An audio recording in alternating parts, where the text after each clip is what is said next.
Welcome to Beaver Politics. Welcome to News Hour. I'm going to be spending about an hour or so just catching you guys up on all the different news that's going on. I'm going to try to focus on the most important stuff. Again, there's so much happening these days that it really is very individual what you find important. So I guess I'll just preface this by saying this is what I find important. But we are going to talk about it. It's just going to be me talking to the camera. You guys can interact in the comments. I'm going to try my best to make sure that I am reading the comments so that we can have a little bit of a back and forth. And then after the hour, depending on how things are going, I might bring a couple of people up to discuss some things very quickly, and then we'll end it. So it's a 2-hour max. I'm just still seeing some people pile in here, so I'm going to let you guys do that. Thank you for sharing the live. Thank you for liking the live. So just to give it a couple of minutes, I'll take my time and just let you guys know that we do have shows every single day. On Monday, we have Indigenous Matters. Tuesday is this News Hour. Wednesday, we have the Progressive Moose with the Mossy side. Thursday, we have Truth Through Discourse, which is an open panel where we discuss the most pressing issues in the country. Friday, we have Polititalk, which is more of a debate style with Nerdy, and that is a really fun live to be in. It goes the longest. It's the longest live that we have. It can go up to like 6 hours. So Friday nights are a really fun night to join Beaver Politics. Saturday, we have Radicalized with Radical, and then we are going to be working on some other shows as well that we're going to let you guys know about very, very soon. We also have opened up our Discord server, so if you want to join our Discord, please go to the link in our bio and come on and join us in the Discord. Let's build some community. Okay, so I think that what everybody's been thinking about and focusing on, obviously, is the tariff situation, which we know a lot more about right now. A lot of us are feeling a sense of relief, but we don't know if that relief is going to only last 30 days or if it's going to last longer than that. So I actually pulled up 6 articles here that I want to read from to help us get going. So we know that obviously we were expecting these massive tariffs to come in on Tuesday, and we were expecting the prices of everything to skyrocket right away. But it turns out that Trudeau and Trump had a discussion on Monday, and he decided to hold off for 30 days. Now let's talk about all the different complexities around that, because there's 2 different narratives to the story, right? There's what actually happened, and then there's what the Republicans and Trump and some of their supporters there and here in Canada are saying about it. So let's talk about what actually happened. First of all, we did have a border bill and a border plan in place since December, since Biden was still in office, and that has not changed. So I don't know if Trump didn't know that we had this plan and that we were going to implement it, or if he just pretended that he didn't know. But here's the deal. Basically, nothing really about that plan changed outside of the fact that now we're going to appoint something called a fentanyl czar. That was the only thing that was added in, and I don't even think it was necessarily added in. I think that one of the people that was already in charge of securing our border now just got this title. So because of that, apparently, Trump said that that made him happy, and he's going to see how it goes for 30 days, and he's going to hold off on tariffs for 30 days. Most likely what I think happened is, 1, he's using this for a narrative, but 2, I'm pretty sure that when he saw that all these other countries were going to put retaliatory tariffs on the United States, he was like, uh-oh, this might not make all the billionaires super happy, so maybe we should back down for now. Also, if you think about it, we do export a lot of materials for the automotive industry, and who needs that a lot? Who needs those resources to build their cars? That's very, very good friends and partners with Trump, right? Little musky pants? Yeah. So obviously Elon needs resources. And I don't know if Elon had anything to do with it. It's just an opinion. I personally think that this whole thing is a play by Trump, because he tends to, that's what he does, right? He creates stories in order to create a certain narrative. He gets his parts from China, but he also gets resources from Canada too.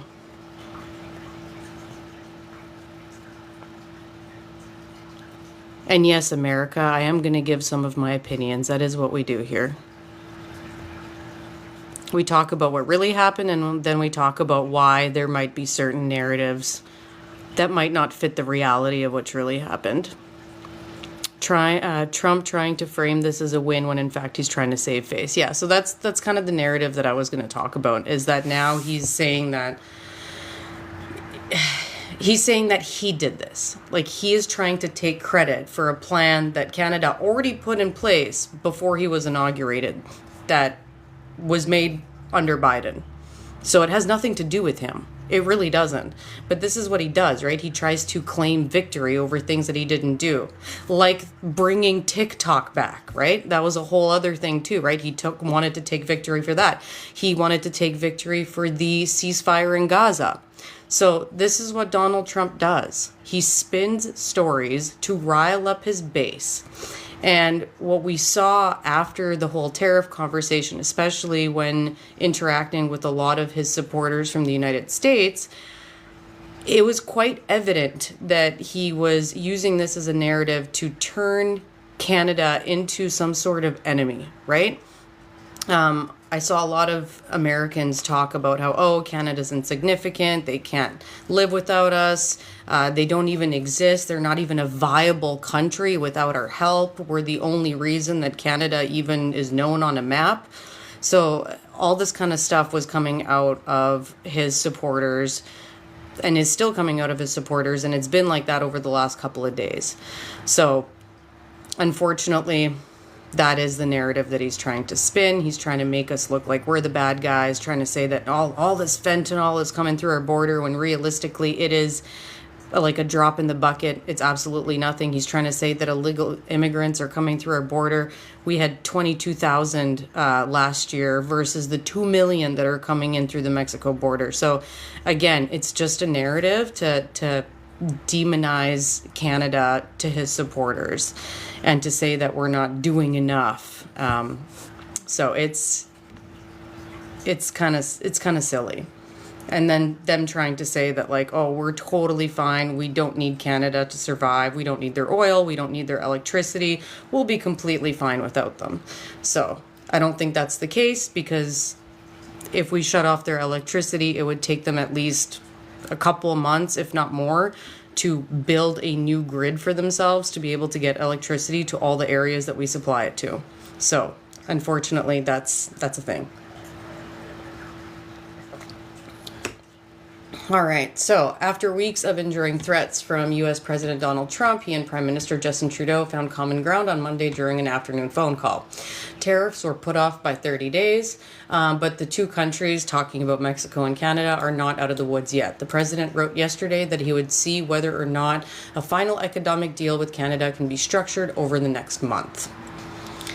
And I think this is also his way of, like, keeping us on our toes and, like, keeping us stressed out in this moment of, like, is he going to put the tariffs on? Is he not going to put the tariffs on? How are Canadians going to act, right? Because a lot of us obviously have been talking about boycotting American products, making sure that every time we're going out to the grocery store, we're looking at where something was actually made and trying to buy only Canadian-made products, supporting our local butchers, supporting our local farmers, supporting our local booze, right? So I don't know how happy Trump is going to be about that. And I don't know how many Canadians are going to get on board so that it's actually felt in America, right? We don't know. We'll have to wait and see. But I've definitely been hearing hundreds and hundreds of Canadians that are saying, I'm not buying American anymore. I'm going to do my best to buy as much Canadian product as humanly possible.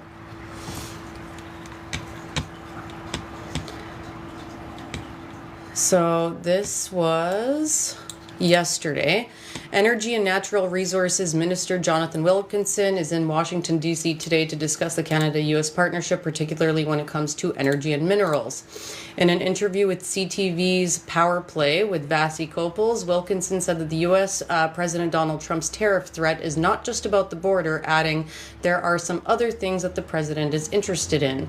Certainly one of the things that you hear about down here is the whole issue of trade balance. There's some important things that Canada needs to make sure are understood down here in terms of the trade balance, where overall Canada actually has a trade surplus with the United States. But if you actually split out energy, manufactured goods, and those kinds of things, the Americans have a huge trade surplus with us.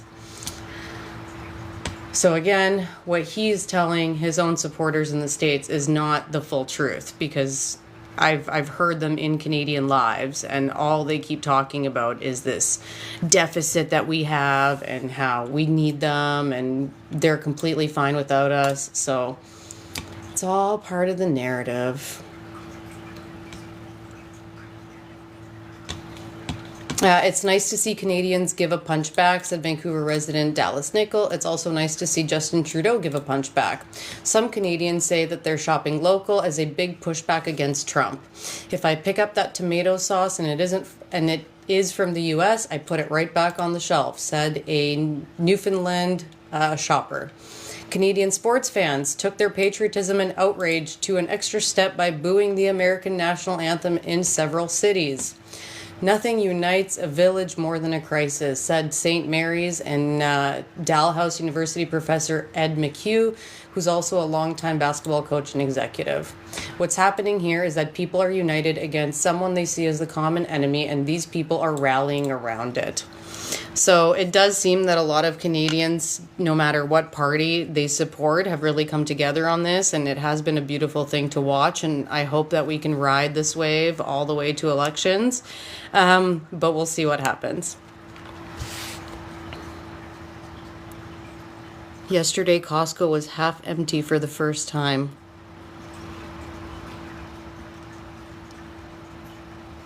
Yeah, show Trump that we are done with the game playing. They can suffer, it's fine. Canada just wants Canada for himself. I don't really know what that means, but I'll take it as a good thing, because we do want Canada to ourselves as Canadians. Yeah, the Starlink thing, I've heard a bunch of different opinions on, so I'm not going to speak on it tonight until I learn a little bit more. But we definitely use Starlink in other areas of Canada that I didn't even know on. Like, I didn't know that Yukon used Starlink up until recently. So that's something that I found out today. Yeah, a lot of people are saying that the tariffs were all just one big play. We don't know if they're ever going to be enforced or not. No idea. And I can't say that I do have an idea. I don't even have an opinion. I really don't. Because I think that Trump himself doesn't actually know. That's what I genuinely think. I think that he hasn't not made up his own mind about whether he's actually going to put tariffs on us and Mexico or not. I think that he could be using it as a political manipulation tool for now, and he's just seeing how things go. And then if he gets angry enough, he'll do it. But I don't think he knows. I genuinely don't think he knows what he's doing. He might have a plan. Or the guys behind him might have a plan. We don't know yet. We don't know. But at least now for 30 days, we can kind of relax a little bit and let our government go to work to create trade deals with other countries so that we can start to diversify and we can start to move away from relying on America so much for trade. Now, if you guys are wondering who this fentanyl czar is, I found out who he was today. He is David McGuinty. I'm not sure if I'm saying it right. Some names are weird to pronounce for me, but he's the federal public safety minister, and he's going to serve as the new fentanyl czar, who's going to be a liaison between Canada and the United States on cross-border efforts to curb fentanyl traffic. Ottawa announced the new position on Monday in response to President Trump's threat to impose 25% tariffs. We already know that. Yeah, so that's it. That's the only real big thing that got added in that Donald Trump's taking credit for. But the $1.3 billion border security that we already had in place, that didn't change.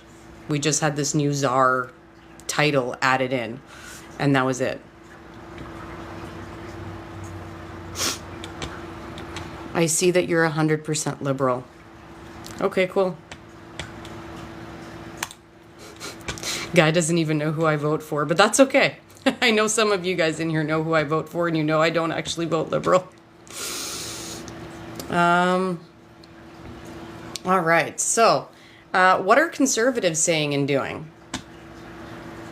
How are conservatives reacting to this whole thing? Because I've seen all kinds of videos that they've been putting out lately, talking about how, you know, the pro-road government should end, and we should just go back to work right away, because I don't think they understand what we need to do when we pick a new leader for a party. It's something that's been done by the conservative side before, but apparently when liberals do it, that's when it's not okay. But the conservatives just keep calling Parliament back into office, and I think that they're praising on the fact that a lot of their supporters don't know how the government works, and they don't know that prorogation is needed while we pick a new leader for the Liberal Party. They're just not even mentioning that. All they do is they go to the House of Commons and they take videos being like, these doors are closed, they need to be open, we need to be working hard, nobody's working. They are working. They came up with the Team Canada plan together. Premiers have been meeting up. They've been having meetings all day. It's working the exact way it's supposed to be working. This is how our parliamentary system works. There is nothing illegal or bad or criminal about what they're doing. This is how our government works. So I don't know if conservatives are just using the fact that their support base doesn't know these things, or if they're just doing it to be facetious. I'm not even sure, but it's wild to me that all they do is bring this up over and over and over again. Like, how are we supposed to go into this snap election that they keep talking about if there's no actual Liberal Party leader right now? Because they don't believe that Justin resigned. They keep on saying that he didn't resign and that it's all a big scam. But, like, no, he resigned. However, somebody needs to take his place, and that doesn't happen overnight. People need to vote on that. They need to decide on that. Liberal Party members need to make their decision. That takes time. You can't do it overnight.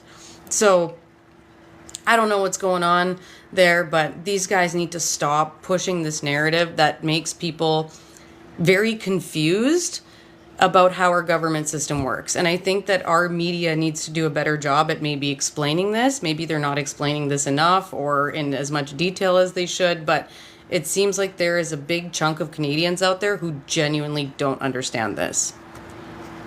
Don't know what to tell you. Oh, sorry guys. One of my little earpieces fell out. I gotta get it so that I can have a proper microphone. All right. Now, let's move over to Alberta, because this is something that I wanted to talk about last week, but as everything with the tariffs happened, I kind of lost track, and I haven't made a video about this, but I really wanted to talk about this. Let's talk about Danielle Smith in Alberta, because she just asked the Alberta Health Board again to reform it again, to move it to a more privatized healthcare system. So it's is it oh, Miss Lotus Lady is in here. Hello.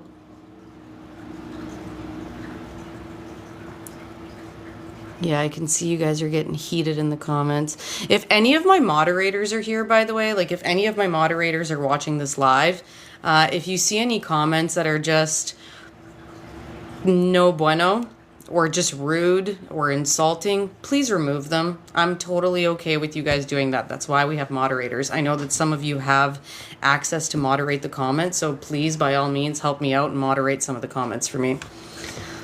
Okay. So the UCP government has ousted the entire board of Alberta Healthcare Services for the second time since Danielle Smith became premier, the latest step in the province's massive restructuring of the healthcare system.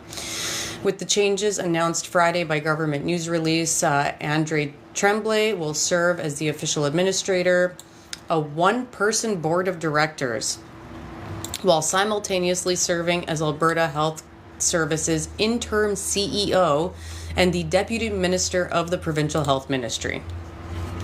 That sounds like a smart idea. I said that sarcastically for all of you guys that didn't catch that. Okay.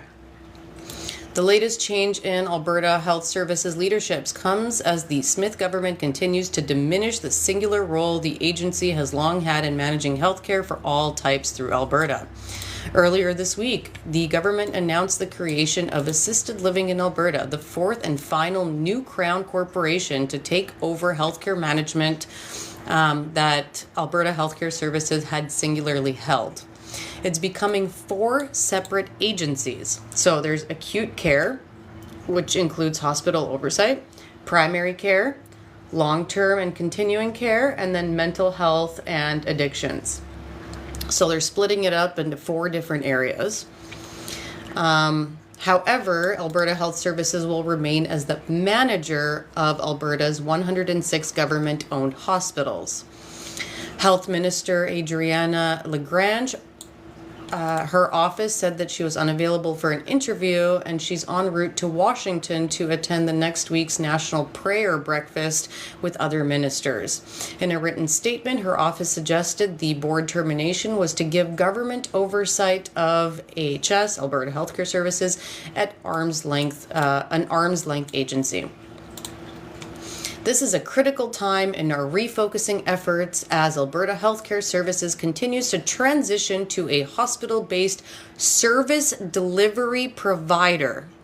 So it is essential that we remain extremely nimble in addressing any issues that arise. We believe this is best achieved by increasing government oversight and involvement in the winding up of AHS as a regional health authority and overseeing its final transitions to a service provider.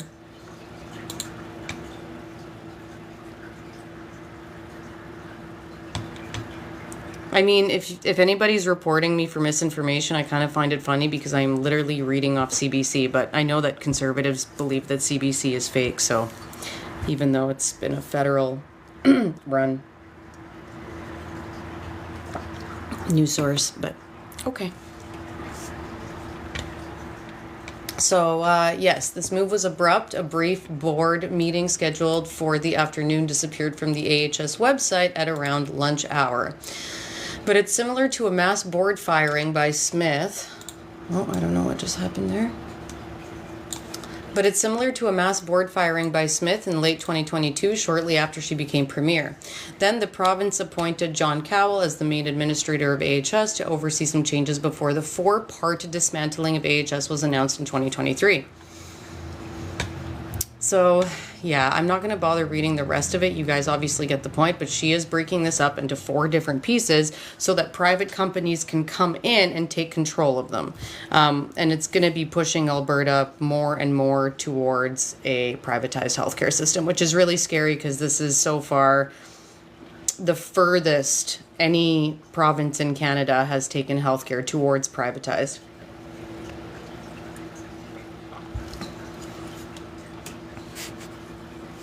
I'm just going to see here. My daughter is worried about that. Yeah, I have a lot of friends in Alberta who are honestly freaking out right now. People are super scared.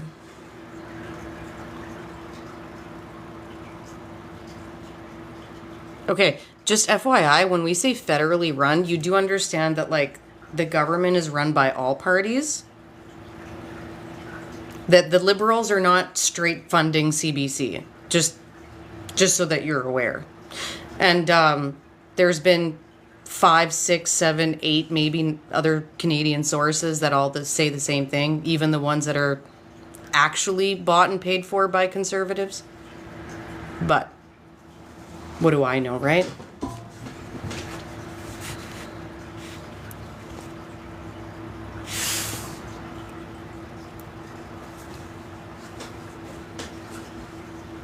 Yeah, exactly. The government of Canada. The government of Canada is not liberals. It's all of the parties together working as one.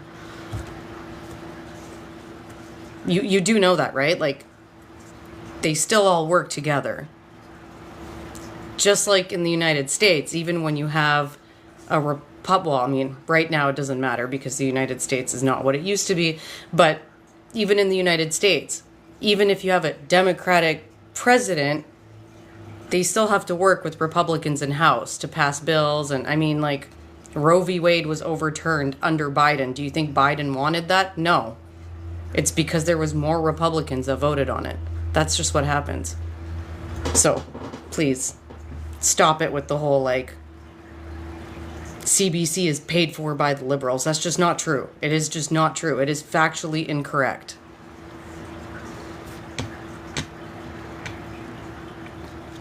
Do any of you guys live in Alberta? Who here lives in Alberta? And how do you feel about Alberta healthcare services being dismantled?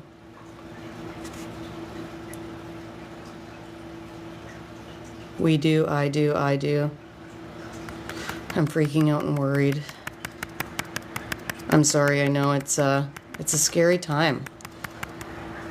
What kind of, have you guys seen any changes? I mean, she's already done a lot of work to mess up healthcare in Alberta, but what are some of the issues that you've actually encountered from this reform? Let's call it. That's what she calls it, reform. Marvelous. I'm going to say goodbye to you because we don't deal with people that want to become the 51st state, okay? You can go ahead and move down to the United States if you want to become the 51st state, but most of us, 85% of us here in Canada, yeah, we're going to fight for our sovereignty, just FYI.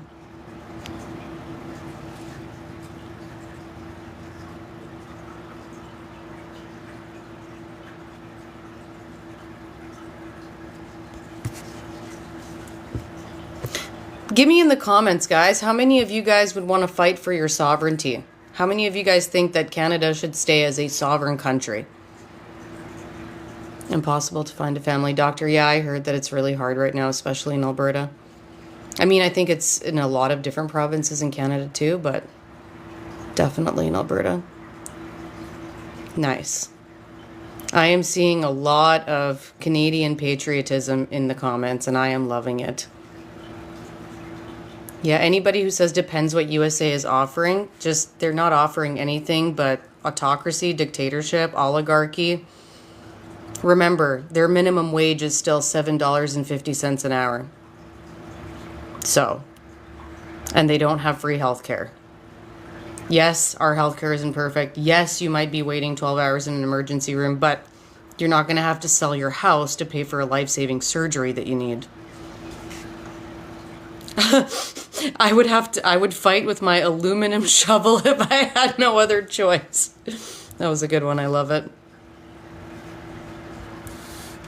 If you're in Alberta, you can get a nurse practitioner. Yeah, that's a really good recommendation. Look into that. If you were in Alberta, look into the nurse practitioner program. See if you can get one.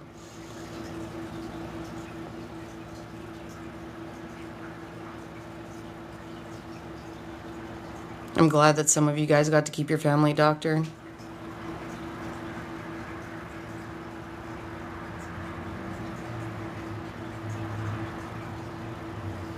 I'm an immigrant and love Canada more than my native country. I feel you. I feel you, Polka Dot. I'm also an immigrant. I've been here for almost 27 years now, but this is my home.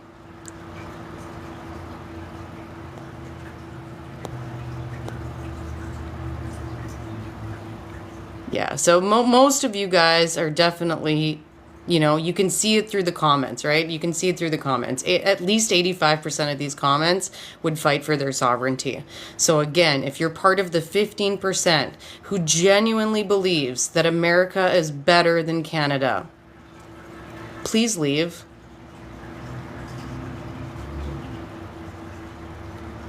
I hear they got cheaper housing down there, so you should be really happy with that.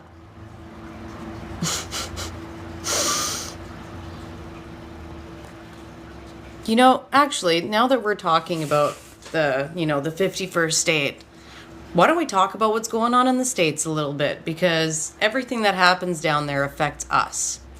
So let's talk about Elon Musk and the fact that he is literally breaking down the entire United States government.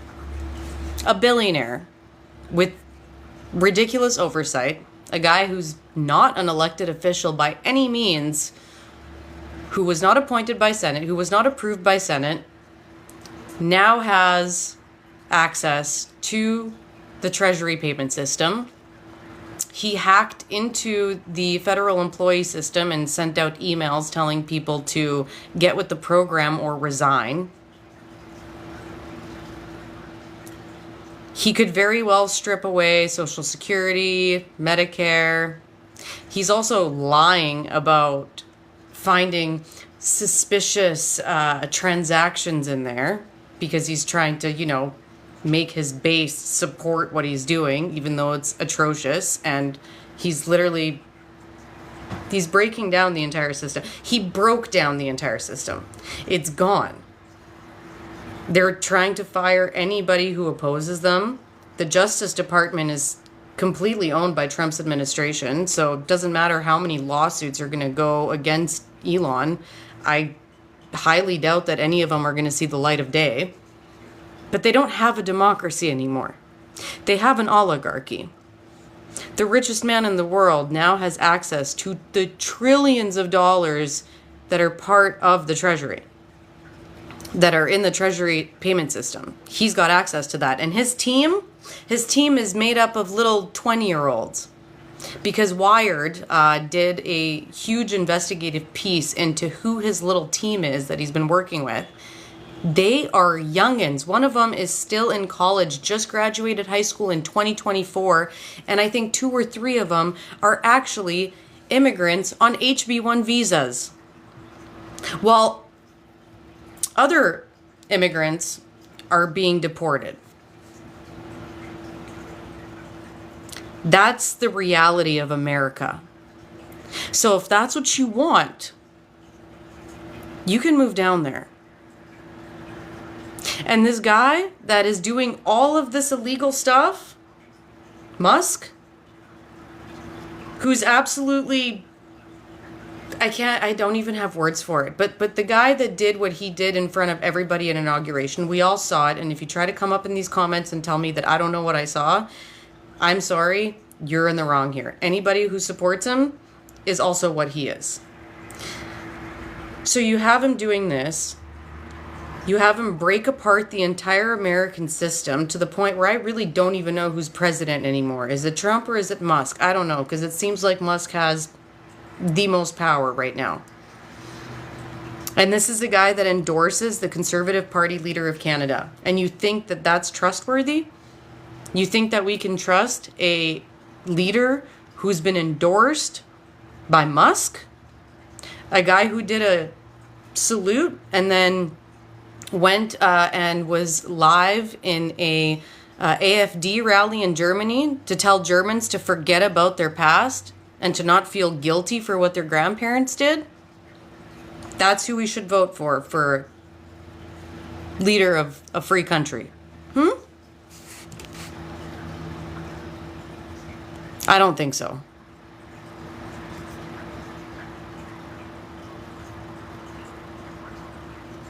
Yep. Tech fascist takeover. You got it. Yeah, Musk definitely hates liberals. I mean, Russia hates liberals.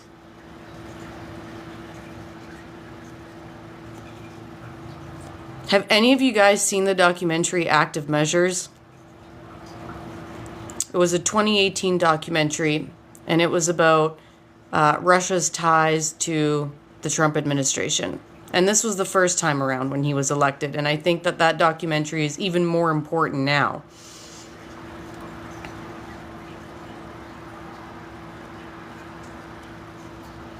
All assumptions. I love how anytime that we spit facts, conservatives take it as assumptions.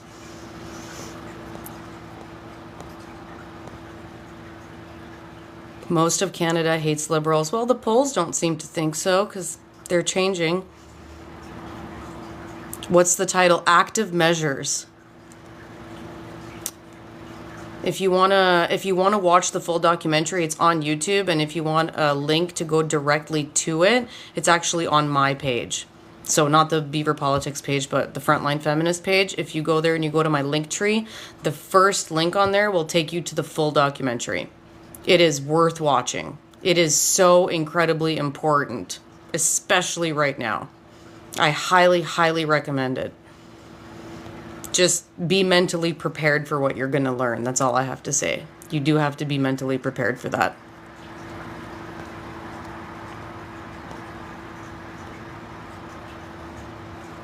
Anybody that says that Tim Walz and Hillary and Kamala and all these people were doing the salute, no, they weren't. You guys just caught them in like tiny little pictures where they were waving or just doing something like this, and somebody snapped a photo from a video or something in that 2 seconds that their arm was out because they were waving, and then they're like, see, they did it too. Give us a full video of them doing it fully, like from their chest outwards at the right angle with the right. I'm sorry, but Musk, the dude bit his lip and grunted, and then he turned around and did it again. I don't care if his words said, "My heart goes out to you." I don't care. His words don't mean anything. Remember when our parents used to teach us as little kids that actions speak louder than words? Where did that teaching go? You guys, all you care about is words, words, words, words, words. Look at people's actions, not their words. The same way that everybody says, oh, well, Pierre said that he would never take away AB rights from women. I don't care what he says. I look at his voting record. It's about what he's done. It's about how he's voted. It's about his actions. You need to look at people's actions, not just the words that come out of their mouth. Okay? Yeah, actions hold much more weight than words, my friend. Much more weight. Yeah, I don't know where any of my mods are. They might be all sleeping tonight.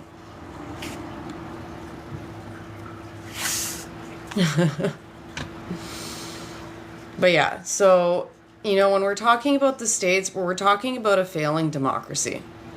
And I know that for the conservative supporters, a lot of them don't even believe in democracy. Because they all seem to be cheering on fascism. But, hey, the ones of us that do, we get it. And so if you don't like democracy, you can move to the States. If you want to be the 51st state, go ahead and move. Nobody's stopping you. If you love fascism, head on down there. They'll welcome you with open arms. Just make sure that you're not, a minority or a woman or a person of color, because they're not going to be very nice to you if you're one of those. And with that, let's talk about Guantanamo Bay. 30,000 new beds. They're getting it ready. And apparently the first flight of migrants, of 10,000 migrants is being brought down there, I think, today, or it happened yesterday. But they are building the Guantanamo facility to fit as many as 30,000, and they're calling them high priority unauthorized immigrants with criminal records. I truly don't believe that every single person that's going to be in there is going to be a high priority, immigrant with a criminal record. I think there's going to be a bunch of undocumented people in there that never did anything wrong, but I don't know yet. However, it is very, very worrisome. It is extremely scary. And I think that we should call it what it is. We've seen this in history. What was the name of the other big camp? Right? What happened there? Why is this happening off U.S. soil? It's easy then, right? It's easy to not pay attention to it when it's not in the public eye all the time. It's easy to get away with doing really bad things without the world knowing about it, especially as they start shutting down news and media and ways for us to see what's happening. And Trump's already going after NPR and PBS, and this is all part of what was written in Project 2025. Like, Project 2025 is happening by the book to a T right now. Every single executive order has come out of Project 2025. And that's terrifying. And this is no different. And yes, thank you, Sean. You're 100% right. No one is illegal because we are all here on stolen land. And that's something that we really need to come to terms with and accept that that is part of our history, which is a history that is now trying, the Trump administration is trying to wipe out. They're trying to wipe out African American history, Indigenous history. All of it is being taken out of schools and out of education. The Department of Education is being, it's gone. So yeah, if these are things that sound good to you, then move down there. We do not want Canada to go down that same road. We don't.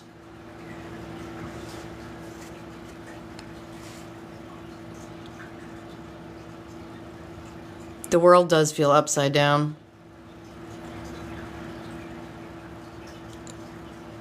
Yes, it is a U.S. military prison. I understand that, but that doesn't mean that it's on, that doesn't mean that it's going to be right front and center so that American people can see it in their daily lives. It's far away from society, isn't it?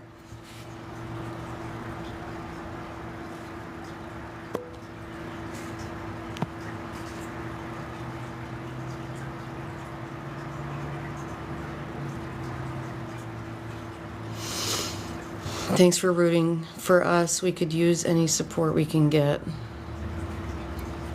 Yeah, I'm so sorry to everybody that's in the States. If any of my Americans are here and you guys are watching this, I am so sorry for what's going on. And we are honestly just as scared up here that we are just going to follow suit. Like, we're fighting the same battle that you guys were fighting. So it's a really, really scary time on this planet right now. We are watching history repeat itself.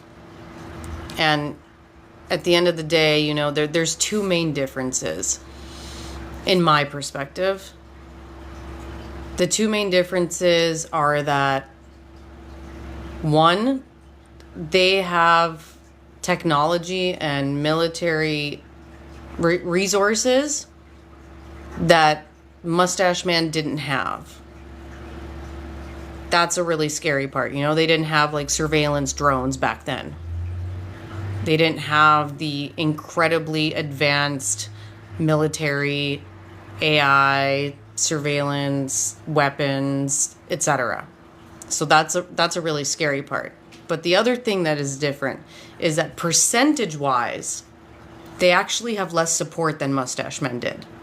There's a smaller percentage of the actual population that supports it. It's the technology that made this happen. I mean, if we make it through this, if we do make it through this, which I hope we will, I hope that humanity ends up figuring itself out. But if we make it through this, they are going to talk about this in history books forever. And it's going to be just as big as 1930s Germany. And they're going to talk about how social media was used to mass manipulate and mass brainwash and create almost a separate reality for certain people to live in that got us into this mess. So I have no idea how it's going to play out.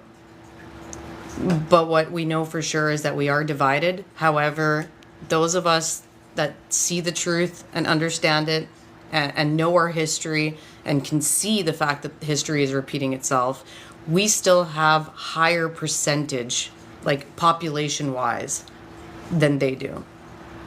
His supporters are dangerous, though, right? His supporters are dangerous.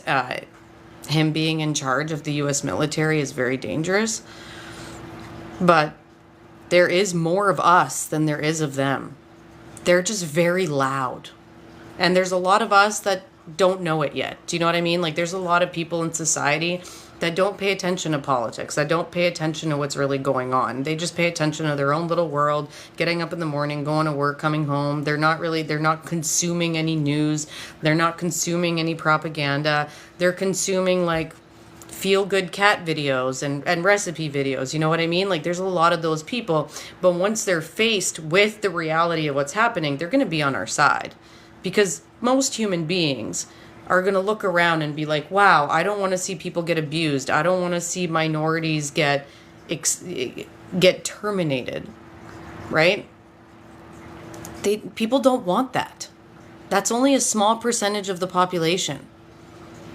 And again, they're loud, but they're not big in numbers when it comes to percentage of population. So there's still a good chance for humanity to do the right thing.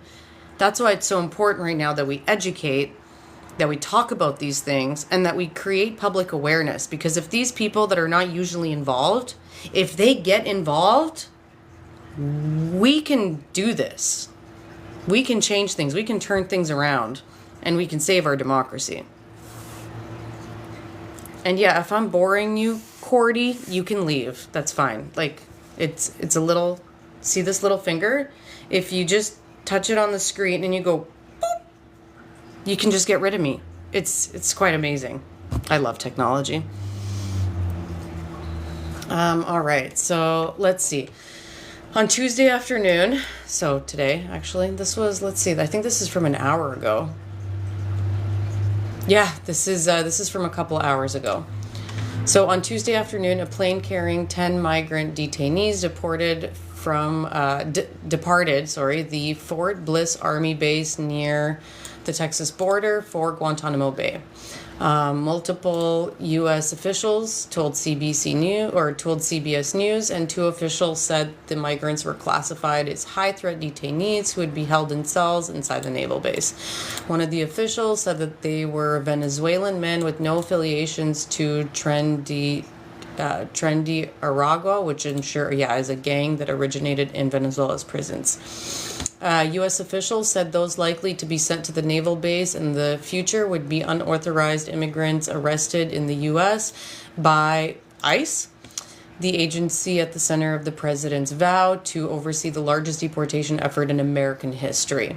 The agency has ramped up immigration operations across the country under Mr. Trump, averaging between 800 and 1,000 daily arrests in the past week, up from the 312 average in former President Joe Biden's final year in office. So from 300 to 1,000 a week.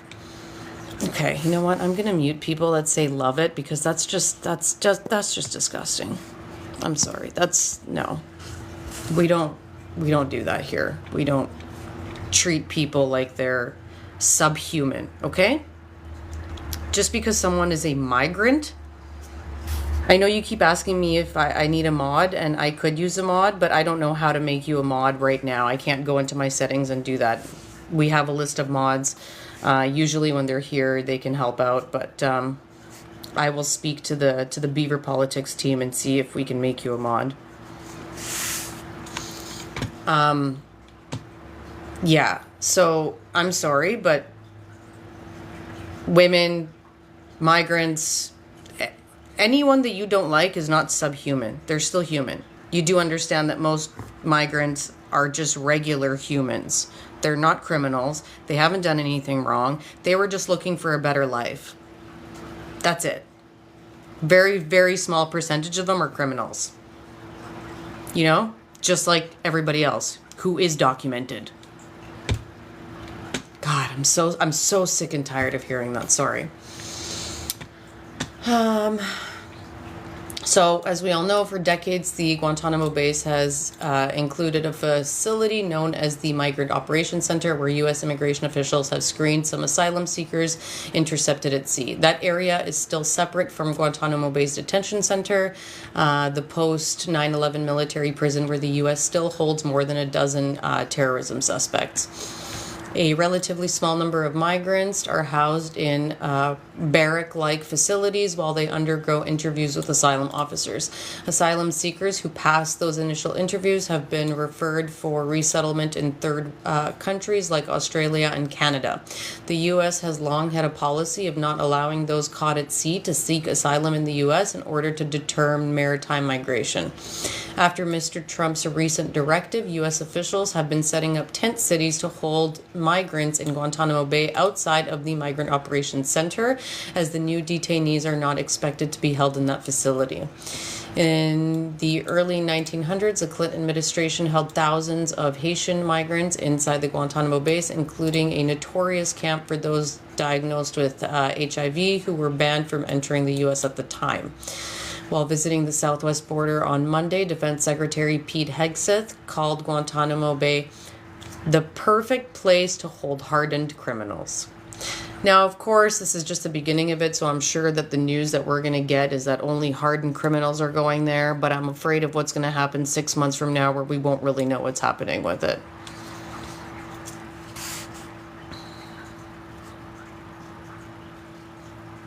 He's announced... Okay, yes, so I saw something about that earlier, and I wanted to talk about it, so I want to bring it up, because I did see that.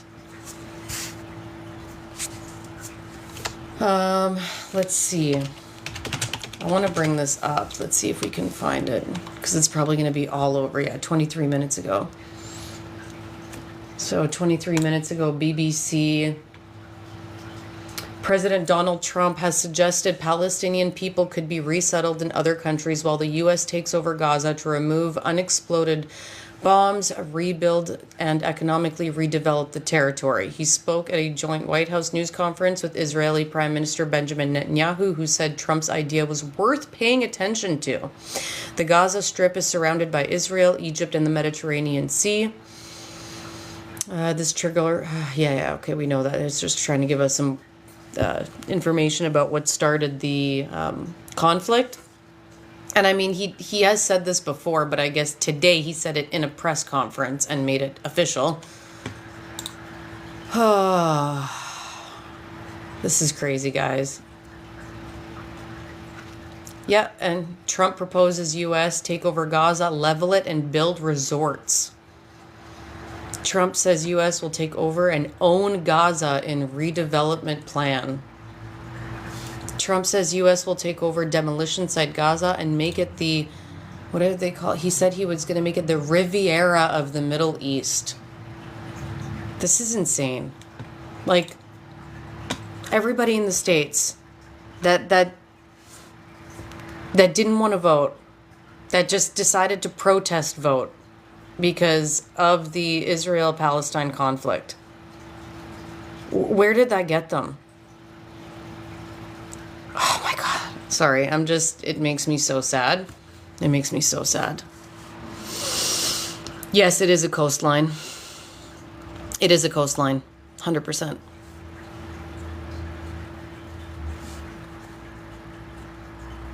We knew he never wanted to help Palestine or Ukraine. Of course he didn't want to help Ukraine. That was a given. I mean, this dude's been working with Russia since day one. He started working with Russia back from like 2010. They've been molding him for this. And yeah, we knew that he was never going to help Palestine either. Of course. Why would he? Look how he treats minorities in his own country. We are in a dystopian nightmare. I agree. We are. But at least when we watch those movies, most of the time there's a happy ending where the humans succeed. I hope so. If somebody's asking me what's wrong with Gaza being turned into a resort for rich YT people, I don't know what to say.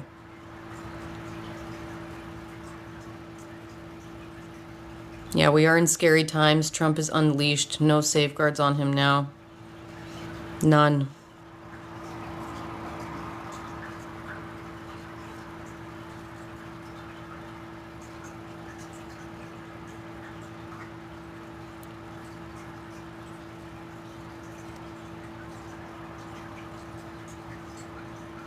Sorry, I'm just reading through some of these. Some of these comments are, whoo, spicy. Let's call it that.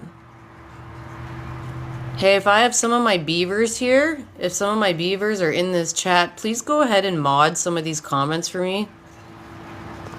I would really appreciate it.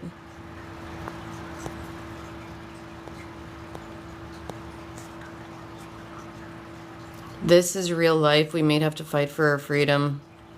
Don't trust that crazy nut bar. None of us should trust it.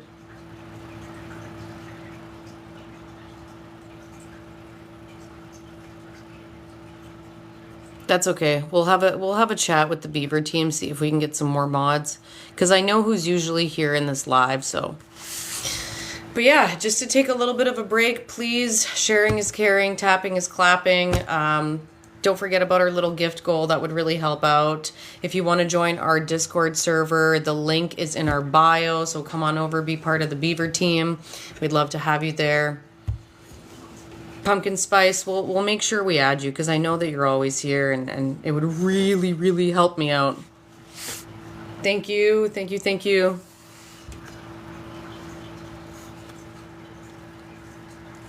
Oh, now I have to show TikTok that I'm a real person. Perfect. Thank you, guys.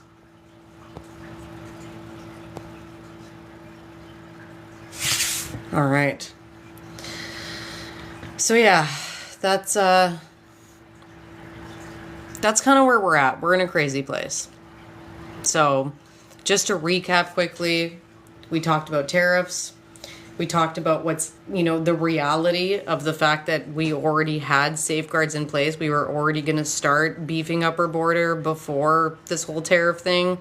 That decision was made actually under Biden in December. The only thing that we added was this new appointed title of fentanyl czar, which I still think is absolutely ridiculous, but whatever. It got tariffs off our back, I guess, for 30 more days or forever. We have no idea, because Trump is very unpredictable.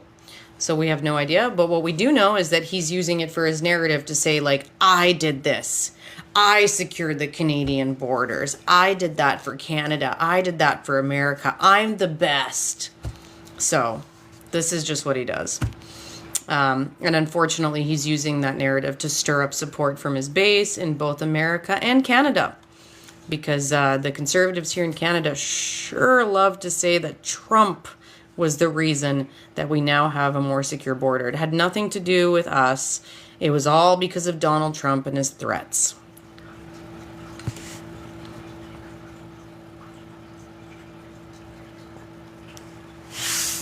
So yeah, we talked about that. We talked about, one of the things that I forgot to chat about, actually. I really wanted to bring it up just to remind everybody. Early Ontario election, everyone. I don't know how many of you are from Ontario, but I know that a lot of the times in Canada, people get taken caught off guard by provincial elections. So I wanted to throw a reminder out there. It's happening at the end of this month, February 27th. Please, please, please vote in your Ontario election. For the love of God, please go vote. What I find absolutely crazy is that when you look at polling that has to do with just opinion, like how do people feel about Doug Ford, you'll see that he's not liked very much. But when you look at actual polling data for voting, the Conservatives are still on top. So I went to go take a look at Angus Reid. And right now, it is showing 43% for Conservative, so for Dougie, 26% for Liberal, 21% for NDP, 5% for Green Party, and 5% for Independent. But again, it looks like Dougie's going to get a win again. And don't let that happen. as much as he was standing tough against the tariffs and against Trump, he's really not any different than Trump in a lot of ways. Sorry to say that, but he's still just corporate, only cares about himself, only cares about winning, and will say and do anything to get that win. So I'm honestly afraid that if he's in charge of Ontario, he will let a lot of American businesses come into Canada and do business in Ontario if that means money in his pocket. So, if you are in Ontario, please go vote. Please go vote. Honey, we don't have a failing country. If you want to see a failing country, go across the border. Or, you know, go to many of the other failing, like actual failing countries. Just go to all the countries that are run by a dictator. Go live in Russia for a bit. Try to fly an F Putin flag in Russia and then see what happens. I think it would be a fun experiment, don't you guys think? All these conservatives that are like, oh, we live under dictatorship, we live under dictatorship. Like, dude, you couldn't fly your F Trudeau flags if we were under a dictatorship. Give me a break. You guys have no clue what dictatorship is. Yeah, learn from America. Do not allow the conservatives to win.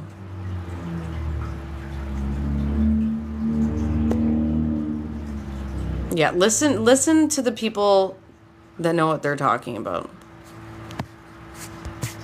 MAGA supporters are just loud. They're just loud. That's all they are. They're just really loud.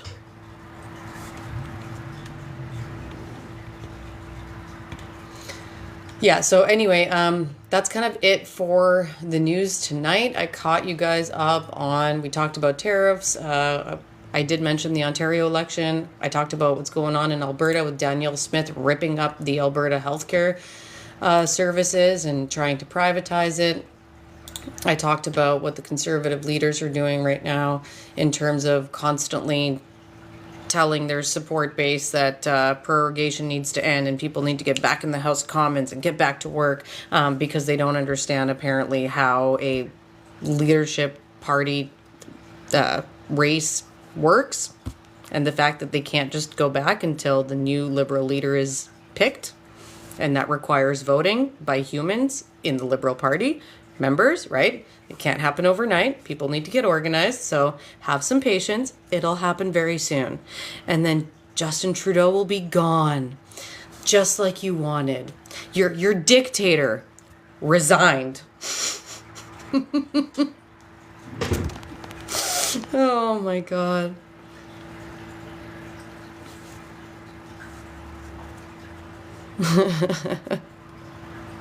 Yeah, you guys don't know what communists are either. Sorry. It's just propaganda that's been used so much that they just throw around the same slogans. It's the same slogans over and over and over again. I could name them all. This country's broken.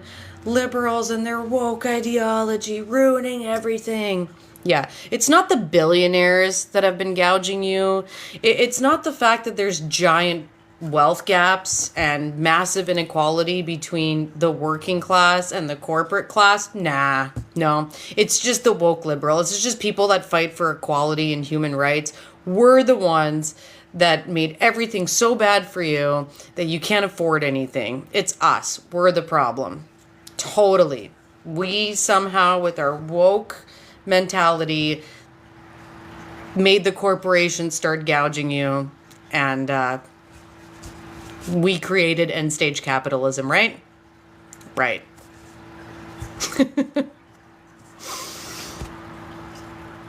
There is a difference between government and corporations. There actually is a difference. Not so much in the States anymore, but in countries where democracy is still alive, there is a difference.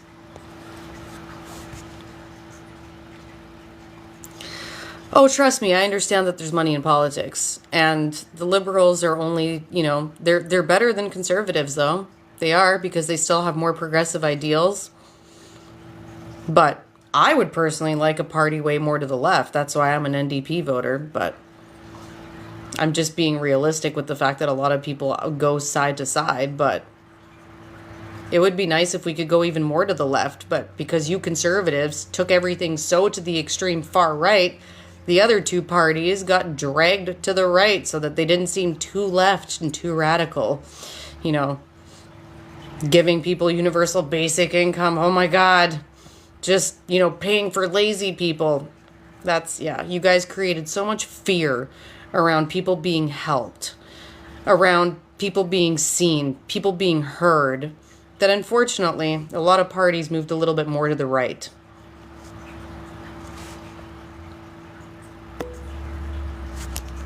Yeah.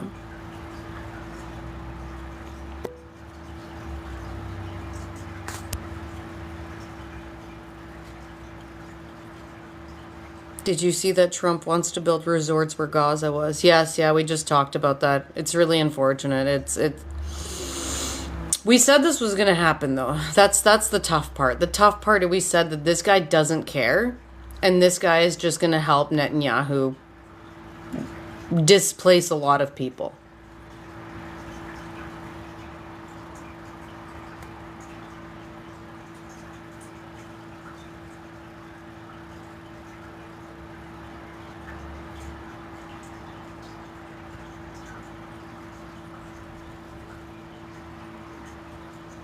Man, some of these comments are great. Some of them are just, gosh. So are you touting you are for socialism? Me personally? Yeah, because I actually know what socialism means. You're just scared of it because you don't understand it. But there are companies right now that are running their company off socialist principles and have some of the happiest employees because everyone makes the same amount of money. Everybody's equal. People understand teamwork, like proper teamwork. But I get that we're not at that point in society where people can be open to that. So I do my best to fit in as much as I can with the way that I am. But as I said, I am way more to the left. I believe that we should look a lot more like some of the Norwegian countries and, like Nordic countries, Nordic countries, right? 4-day work weeks, free daycare, free university. Well, it's not free, right? You're paying with it. You are paying for it with your taxes, but your country takes care of you. Like, you don't feel like you're not making enough. You feel like you're comfortable. You feel like you have everything you need. You have shelter, you have food, you have education, you have opportunities to work, you have your car. You have what you need to survive. Thank you. But yeah, I would love that. I would love a 4-day work week. I would love free university. I would love free dental care, which, by the way, is something that the NDPs brought in and pushed the Liberals to start rolling out the dental care program. But with the amount of taxes that we pay, we could have more. We could have more if we went a little bit further to the left. But as I said, I know that we're not in a society that's there yet.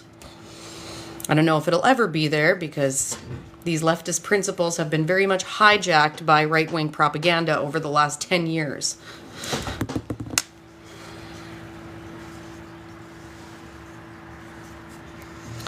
So she's kind of saying get handouts from a government. Again, this is a conservative propaganda point. Get handouts from the government. You do realize that for socialism to work, people also have to work because you have to pay taxes to put into it. And that just means that maybe sometimes the most vulnerable in a society are going to get help. Like, why do you think we shouldn't help the most vulnerable? Why do you think we shouldn't help people with disabilities, people that have been through traumatizing events, veterans, addicts? Like, why shouldn't we help them? Why is that a handout? Like when did human beings stop caring about one another? Everything has been turned into the most individualistic, narrow-minded worldview. That's toxic. It's absolutely toxic. If you look at the way that we thrived as a species is because we helped each other and we worked with each other in communities. If human beings were so individualistic, we would have never come to this point in our society.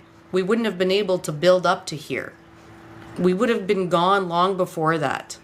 But somewhere in this journey, we got lost. Yeah, right. Conservatives are going to be like, oh, Jesus, Christianity, love God. Jesus was a socialist.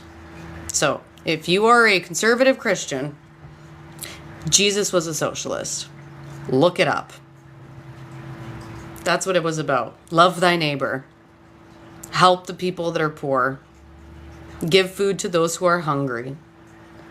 Those are the teachings that you're supposed to be living by. Where did that go? I don't know.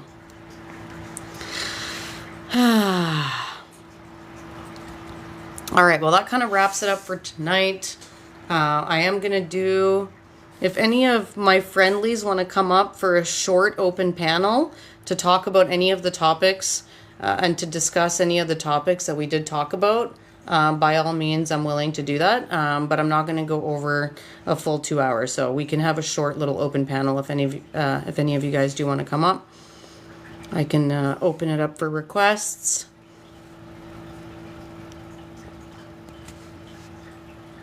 But I'm only taking friendlies. If you guys want to debate, that's what Friday night is for. If you want to debate the Beavers, show up on Friday night, okay?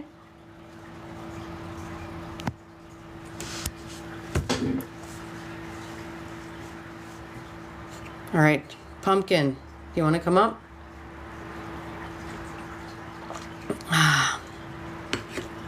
No, honey, we've just been debating you for years and years and years, and we're honestly just exhausted. I'm not going to sit here and have a conversation with you about why we need to treat people equally.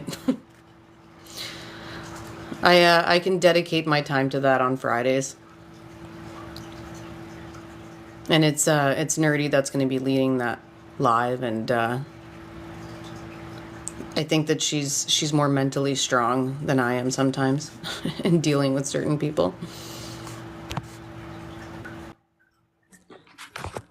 Hi.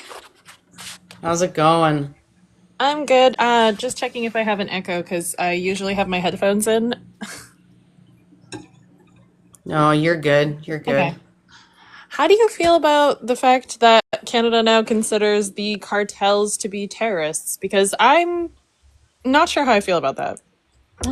I don't like it. I feel very gross about that because I think organized crime is a different thing than terrorism.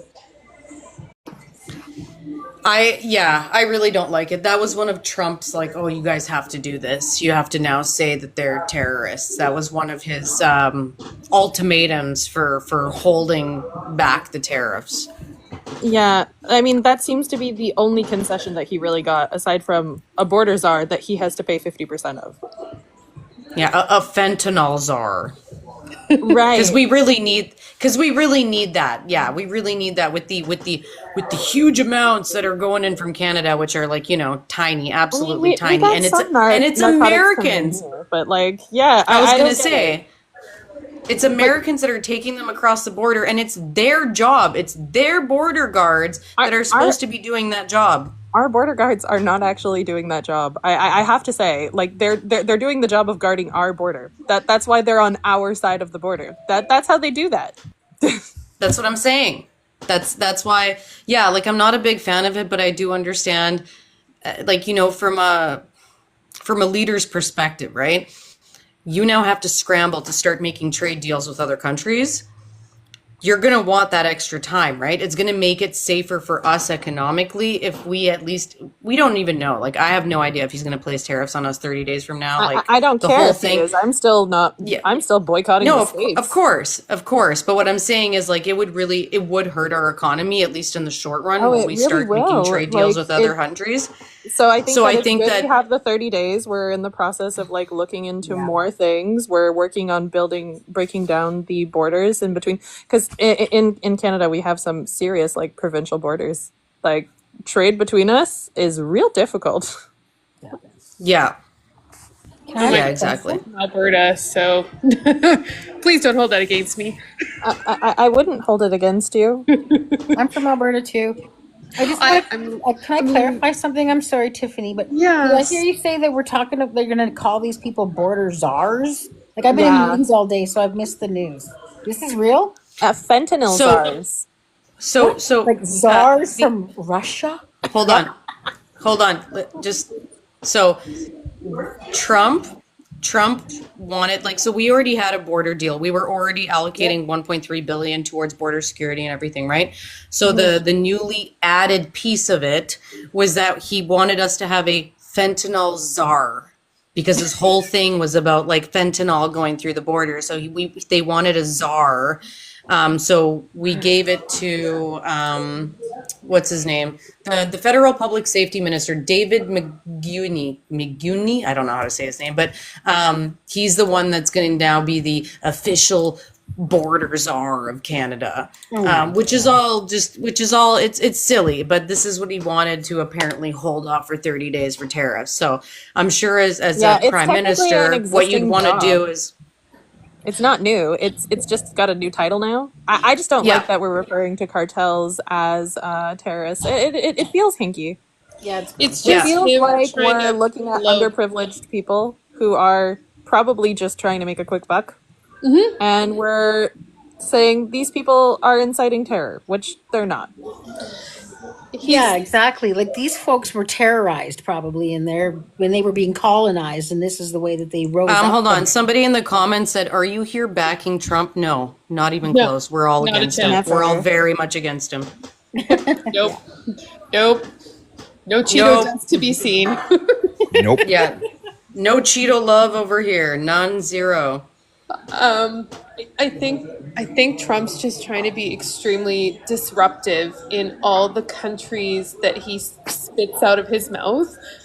You know how you see that one rock that's on top of like a pointed rock and it just like kind of wobbles everywhere? I feel like that's what he's trying to do to all of us countries. So we never feel like we're on solid ground when we're dealing with him. And I think that's exactly what he wants. He wants us all on eggshells. And because then he feels like he has control. Sorry, I'm in a restaurant. I don't know that he does have That's control. I feel dedication. like most of us no longer feel like we're on eggshells. We feel like we have shovels in our hands and we're ready to shovel. Pickaxe.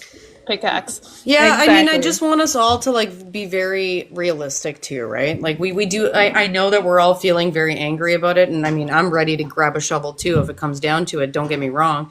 But we do have to be realistic about the situation. Like we have to try to be as diplomatic and as peaceful as possible. But at the end of the day, he is trying to break up Western democracies around the world because he's been working with Russia for a very long time. Who does all of this benefit? Russia. Russia. Russia is who benefits from all of this, from him putting tariffs on Canada, on the EU, from destabilizing us, from making Even us on be China. divided and fight with each other. Even on 100%. China. It benefits Russia. 100%. And yeah, it's been a whole interesting thing because I've literally been calling our our premier's office in Alberta literally every day, Monday to Friday, trying to express my anger, trying to encourage other people because obviously living in Edmonton, we're completely an NDP city. and Yeah. and as we know, when you're a minority in the House, you don't really hold a lot of cards or power, and the UCP doesn't really take stock in anybody's opinion but themselves. And I'm literally just trying to figure out how I can find 4 UCP turncoats so that we can get rid of her because she is she's dividing the country. Whether or not that's in her intention, I don't know. I hope Danielle Smith's intention is not to divide the country. I'm trying my best to I be highly very doubt it. kind. I don't know. I don't know. She It is. seems like, being the one person who's unwilling to work with the rest of Canada makes it seem like she does kind of want to divide the country. I agree. Well, I'm yeah, trying to be PC and kind. She wrote a sovereignty act. Yeah, she did. Oh, yes, she did. That nonsense piece of paper, along with pretty much anything she writes. Like, let's be real. Everything she's written is complete hogwash. Honestly, like it. I'm so disappointed, and it's like I literally have to start every sentence with like, "I'm from Alberta. Please forgive me." Yeah, me too. But Oh, the one thing man. that's going to save us here in Canada is we have treaties. Yes. And those are formal nation to nation agreements and obligations held by the Crown, both Canada and Britain. And we're all treaty partners here, so that those treaties benefit all of us. Yeah. I hope you're right, because in New Zealand, I'm not totally informed about it, but I know there was a big hoopla over the government trying to remove one of the treaties. Yeah, I heard about that too. It didn't work, I thought. It didn't. I don't think it did. Oh, good. I didn't know. Yeah, Who would have I'm pretty thought? sure that I'm pretty sure that the Indigenous people really fought against it, like hard. Yeah. Yeah. And I think so too did the government. And they I won. remember seeing it. There were people within the government in one of the parties that was fighting really hard to ensure that it didn't get overturned too. Yeah. And Like, if it has to go through their Senate because they have the same system as we do, the Westminster Hall. yeah. So I mean, like, there is a chance that even if it does go through, that it doesn't pass Senate. Yeah. But it's really important that all of our non-Indigenous treaty partners uphold these treaties too, because they'll protect all of us. I agree. Yes, I agree. 100%. And we should be trying to fight to uphold them anyways, even if they aren't here to protect us, because you know what? These are treaties that we signed in honest and good faith, and we should all be fighting to support that they should be fulfilled 100%, always, every single time. Thank Even you, if they're Tiffany. difficult. You're welcome. You don't need to thank me. It's Oh, just, JB's in the chat. it's honestly firmly my belief that the best outcomes in all of these is that if we work together in a humanitarian way and we genuinely do things in kindness and earnest for each other. If we looked at each other just as a mirror of ourselves, we wouldn't be treating each other the way we are treating everybody. Like it, I know it seems very Quaker of me, and I've been researching my ancestry, and I'm like, oh look, I got Quaker. I'm like, that makes sense actually, because it's funny that the Quakers entered the U.S. chat. Who would have thought? You know, you did something wrong when you pissed off the Quakers and the Canadians at the same time. I'm like, Oh yeah. I don't know how you pissed off the Quakers. It's almost impossible, but Trump did it. Look, my one of my good friends was like, "Do you know how how mad you have to make somebody Indigenous to make me feel Canadian pride? Like, I am an unwilling participant in this," she says, and I'm like, "Oh my god, that is 1,000% correct." I love that. And Somehow honestly, this whole thing also has made Quebecers proud yeah. of Canadian. I was just gonna say it. I'm like, it's funny because I'm like, you've also got Quebecers finally just being like, yeah, we're in a chat too. Yeah, well, I mean, think about it this way, right? Canada's a NATO country. Quebec separates, we are no longer a NATO country. Yep. It's I don't want to be annexed. no thank you. I think a lot of Quebecers feel the same way. They don't want to be annexed. Yeah. Well, and I'm Yeah. like, I'm watching Alberta, and we're like, oh my god, so many people like that I know, and I'm like, I can't be friends with people who don't hold similar moral values. Like I just can't. I did. And yeah, so there's too many Albertans that are ready to just merrily join and become the 51st state. They think it's some kind of gift we're being given. It's not a gift. It's hell. Yeah, I can speak on Guys, that. guys, how? Oh, go ahead. No, Please just do. I'm always talking about my rural Alberta family members that like to attack me on Facebook, and I only keep them around so I can follow the new conspiracy theories. But I posted a little thing on Facebook about that gag order, whatever that Trump is doing by cutting off funding to other countries who have, actual AB care for their people. And my rural Alberta cousin, who is literally insane, I swear to God, he believes everything, called me, I am a queer mofo. What, for standing up for AB rights? You're nuts. You're insane. So I just sent him some funny memes, how I like pissing off conservatives and stuff. But yeah, no, they are Alberta, the rural Albertans who are the ones, suffering with emergency room closures. And I can't understand. They have such a hate for liberals. My mom is the same. She's texting me right now. She hates Justin because of Pierre Trudeau, and she just can't get over that. And I keep telling her things that I've learned here about, Polyev and the IDU and Harper. She loves Harper, and she says, "But I've never seen that on the news." Oh, for God's Hey, sakes! Like, yeah, maybe ask her, if people hate her, should they hate you too? yeah, exactly. Like, it's exhausting. I'm just hoping for a lot of these, old farmers to start dropping, because then they won't be voting for the UCP. But their kids vote for them too. Yeah, true. It's 100% true. I have cousins who grew up like in Grand Prairie and stuff, and like I ended up removing them from my social media during COVID because I couldn't watch the nonsense anymore. I just couldn't. Like, oh, for sure. And they still go on about the jab, and they're all having heart attacks, and they're, oh my God, and it's true. The drag queens are invading the children's school. Like, are you serious? Yeah, they're the first ones to point to the LGBTQ community, calling us groomers. Yeah, they're groomers. They're grooming their kids to think like them and vote the same way they do. And 100%.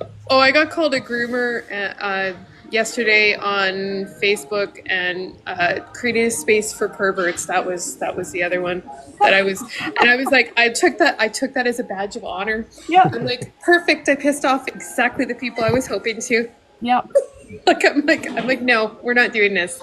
I will always have a safe space for all people to show up as they are, fully loved, expressed as who they are, and who they believe that they should be.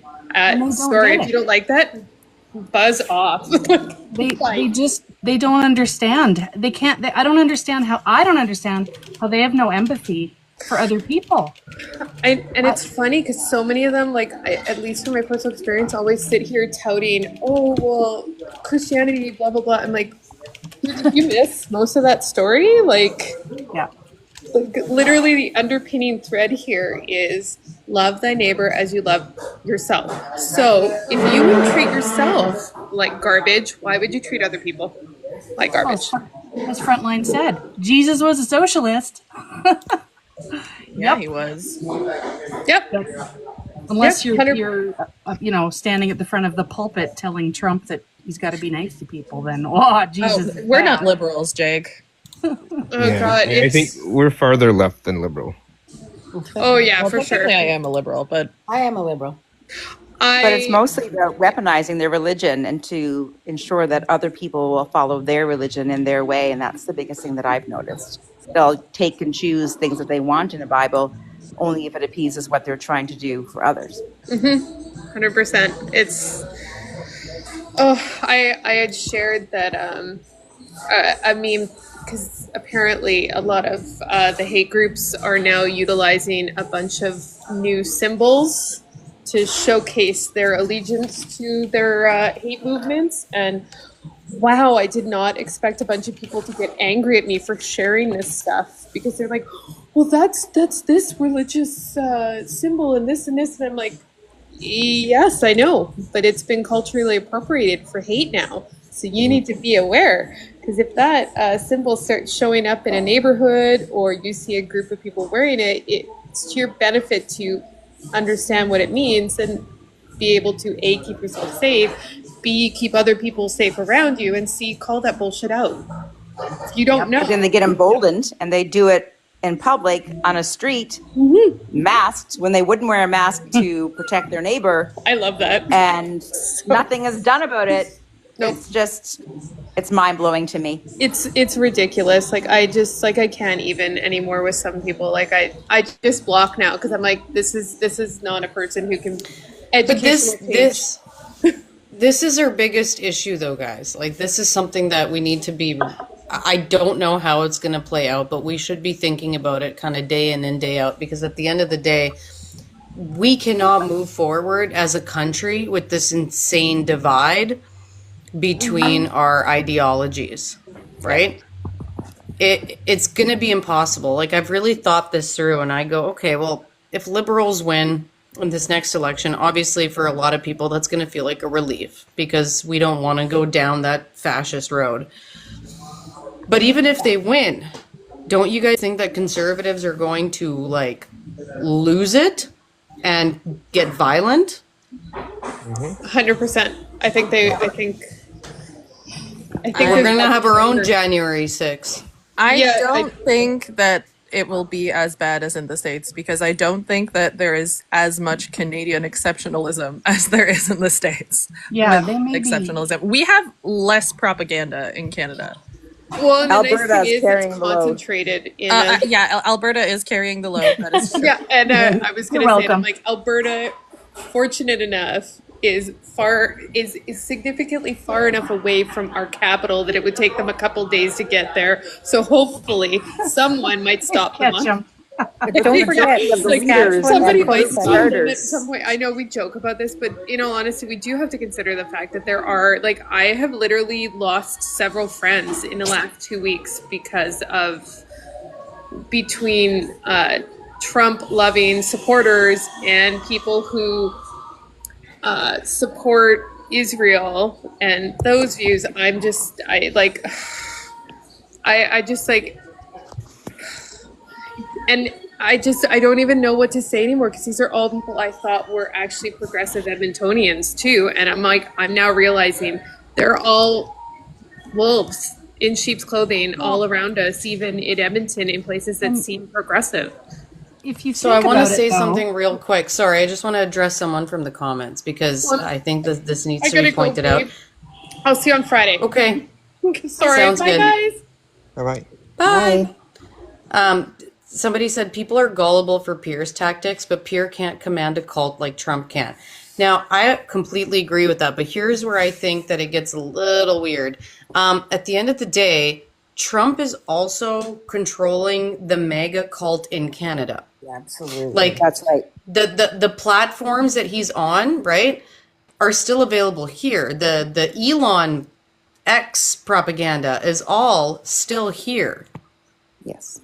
Right? So like a big part of, and I saw it with this whole tariff war thing, right? The Trump supporters and Elon supporters in Canada, before Pierre even said anything, were already like, yeah, we need to be the 51st state. We're just using them. They're going to give us way better health care. Like they were using their talking points. So the cult is 110% ran by, you know, Trump and Elon and the whole mega cult. Pierre's riding the coattails of that. Yes. Right? But just because he's not as good as, you know, Trump and Elon is, doesn't mean that it's not as dangerous. It's just as dangerous. And I don't agree. believe for a second that like, oh, we should just, you know, think that everything's going to be okay up here. It's not going to be as bad. Like, you know, as somebody who's online all the time and in a lot of these different groups, and I see the propaganda and I see what's happening there, it is terrifying. yeah, there It is is a lot of absolutely disinformation. terrifying. I And think people the are getting more disinformation is our emboldened to be greatest louder. weakness, because the people who have believed the disinformation are impossible to talk to. They do not live in this reality anymore. Agreed. Absolutely. And no matter how many facts you show them, they still say, well, that's propaganda, or that was made up, or that's AI.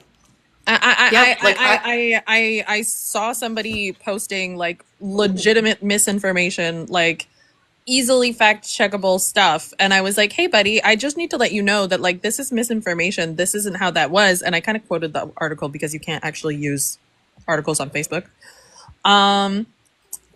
And the guy was like, no, you should be careful.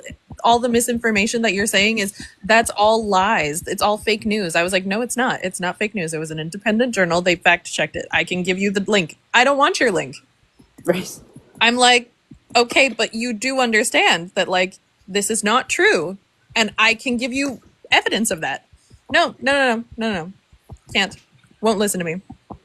I think what's funny, though, what I've noticed the last little bit, I think now that we're seeing more of what Trump said and people thought was just a joke happening, like CBC the other day talking about how now they're going to fact check. Like, why haven't they been fact checking all of the things that we are being told and seen? Oh, but all of a sudden now we're going to fact check? We should be fact checking Pierre every single time that he opens his mouth, because it's just loads and loads of and probably some purposeful disinformation, but I can't say that for sure. So let's just say that it's all misinformation. I can say it for sure. Yeah. I mean, the dude blatantly lies, like, all the time. And they use this is what a lot of the conservatives do, right? Because I've seen this. I've been in conservative lives and American lives. You know, this is what I've been doing for years. And what I always see, somebody's tapping, whoever's tapping, just mute yourself so that we don't hear the I don't know who it was, but what they do is they use like sound bites, or they use like, you know, a photo, like with the whole salute, right, that Elon did. We all saw it. We saw the full motion, right? But then exactly. So what they do is they literally just mold everything into a version that fits their bias, and then they present that as fact. When people try to argue with them, they shut them down. They go, "Oh, you're cooked. I got you. This clip says everything." But that's what they do. Look at the video that Pierre made over Christmas, right? The Wackos video. Like it's all it was like tiny little clippings without any context. Yeah. And it's impossible to live a life where you don't, like, you can't just watch what you say 24/7. There's tons of things that I said in this live that somebody could clip and completely take out of context and say crazy stuff about me, right?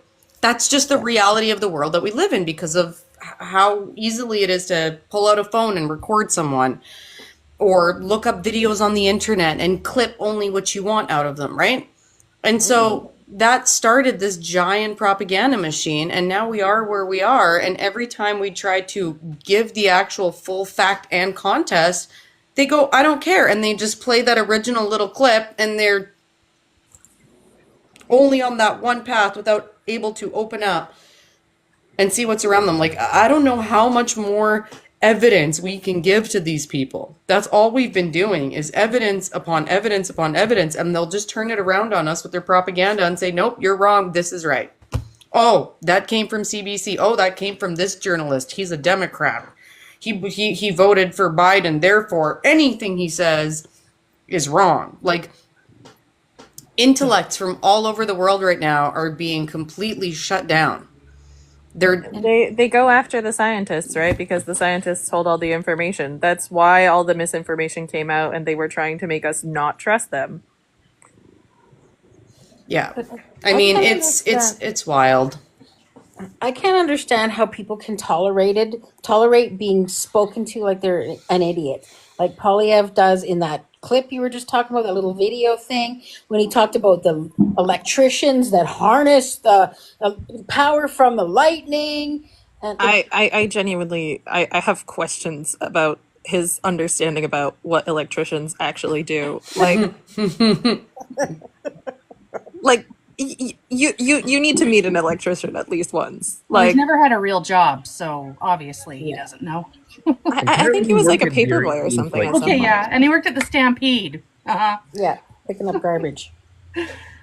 Sweeping up garbage. Working at the Calgary Stampede is not a flex these days, for sure. No, I know. It's and the goalposts move like constantly, all the time. It's just constantly, always right? goalposting.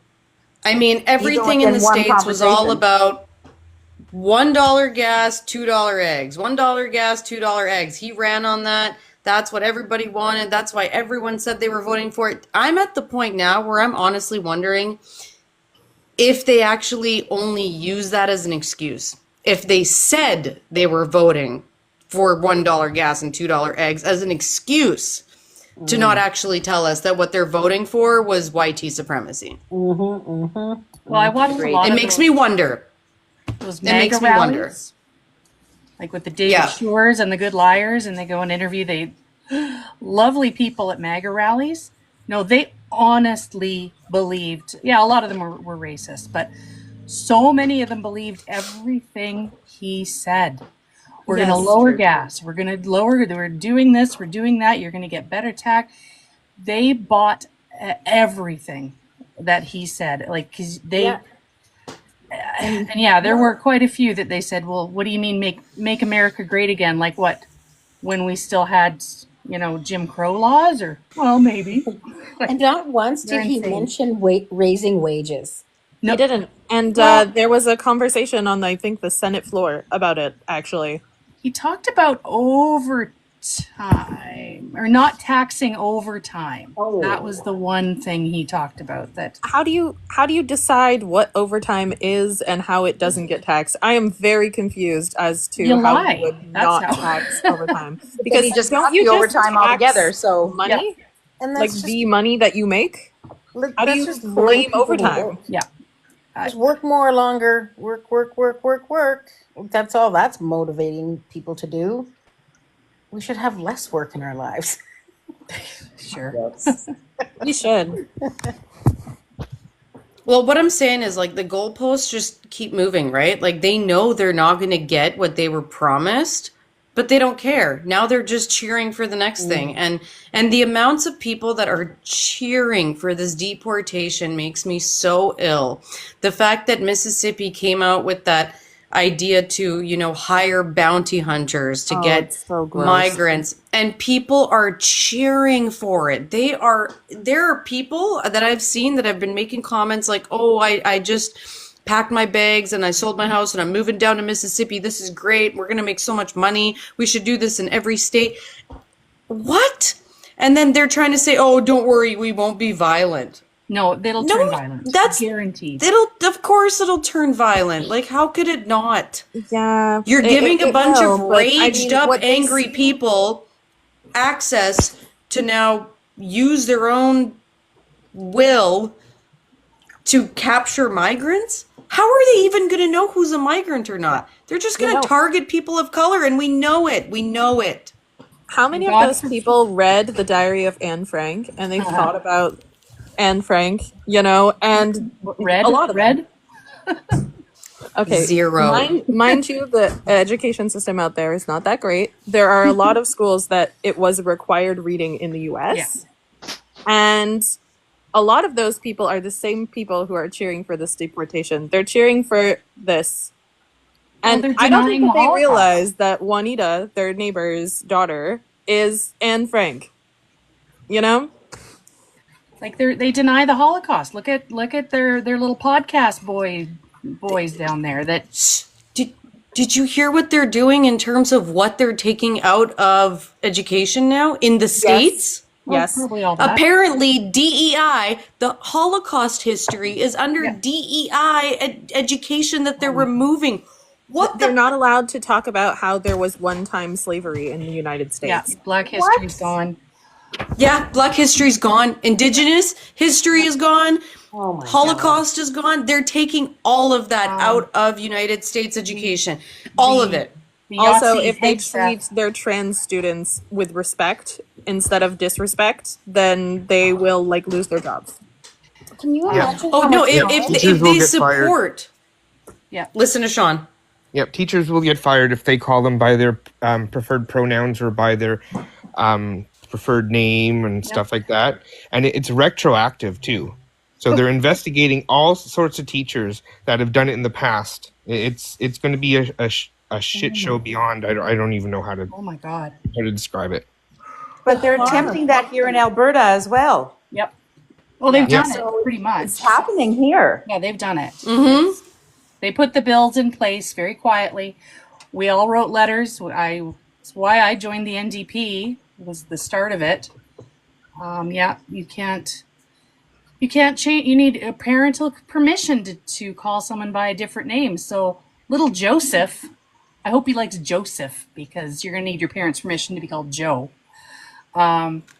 Yeah, because you can't use nicknames, I guess that means. That I would guess that would be my Like, thought. I mean, that's ridiculous. And you have to opt in for sex ed now. Oh yeah, yeah, And I'm like, children need to know safety. yeah. Mm-hmm. Like, we're not teaching kids how to be a certain way. Yes. We're teaching them about their bodies and how they change and what's safe and what's not safe and who they can talk to. Like, it's wild. They're talking about protecting kids when they're preventing teachers from protecting kids or teaching them how to protect themselves. And it's not even a fact. I mean, that's the thing. They've demonized. And I watched this start kind of in Florida like 2-3 years ago. They started demonizing, the drag queens. And then, the trans people. And then I turned around and looked in Canada and went, oh, shit. It's here, it's what less than. Well, there's always 1% of the been a little population. bit here, right? Well, for sure, but it was not normalized. Now it's allowed. Yeah. Yeah. Just like the racism. Yep. Mm-hmm. And the violence is coming. Like, we're seeing things happening more and more. And that's the terrifying thing to me. Like, we've always said we were a safe place to be. Canada's so wonderful. Everybody's so kind. Everybody's so friendly. But the thing is that we've watched the emboldenment happen and get bigger and larger and more boisterous. Yeah. So we're at a point where, like, what's next? And that is terrifying to me. Yeah. Mm-hmm. I'm letting Smartia, but just so you know, we are ending the live in 15 minutes. That's why I wasn't really bringing any more people up, but then I saw you in the comments, and I was like, all right. We love Smarshi. I try. Like, no, we love you. We love you. Please I share love your you thoughts. So I was in a live yesterday and this morning, and I tell you, like, the lateral violence from within the BIPOC community is freaking wild. Oh, you can't speak on Indigenous issues because you're a pretendian. You're white. Yeah, I know I'm white presenting. Thank you for letting me know that. Then I got told yesterday that, you should be thankful that you have casinos and reserves.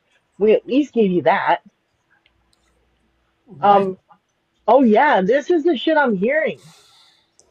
So the thing about the pretendian stuff is a really tough topic. And maybe we could talk about that next Monday because it's very controversial right now. And I understand both sides. There's a lot of backstory behind it. Don't get me wrong. I understand where it's coming from. I get it. But I have all my documents to back up my claim. It's just, I'm not going to dox myself to make everybody understand that what they're saying about me is wrong. I'm not doxing myself. Absolutely. There's no way.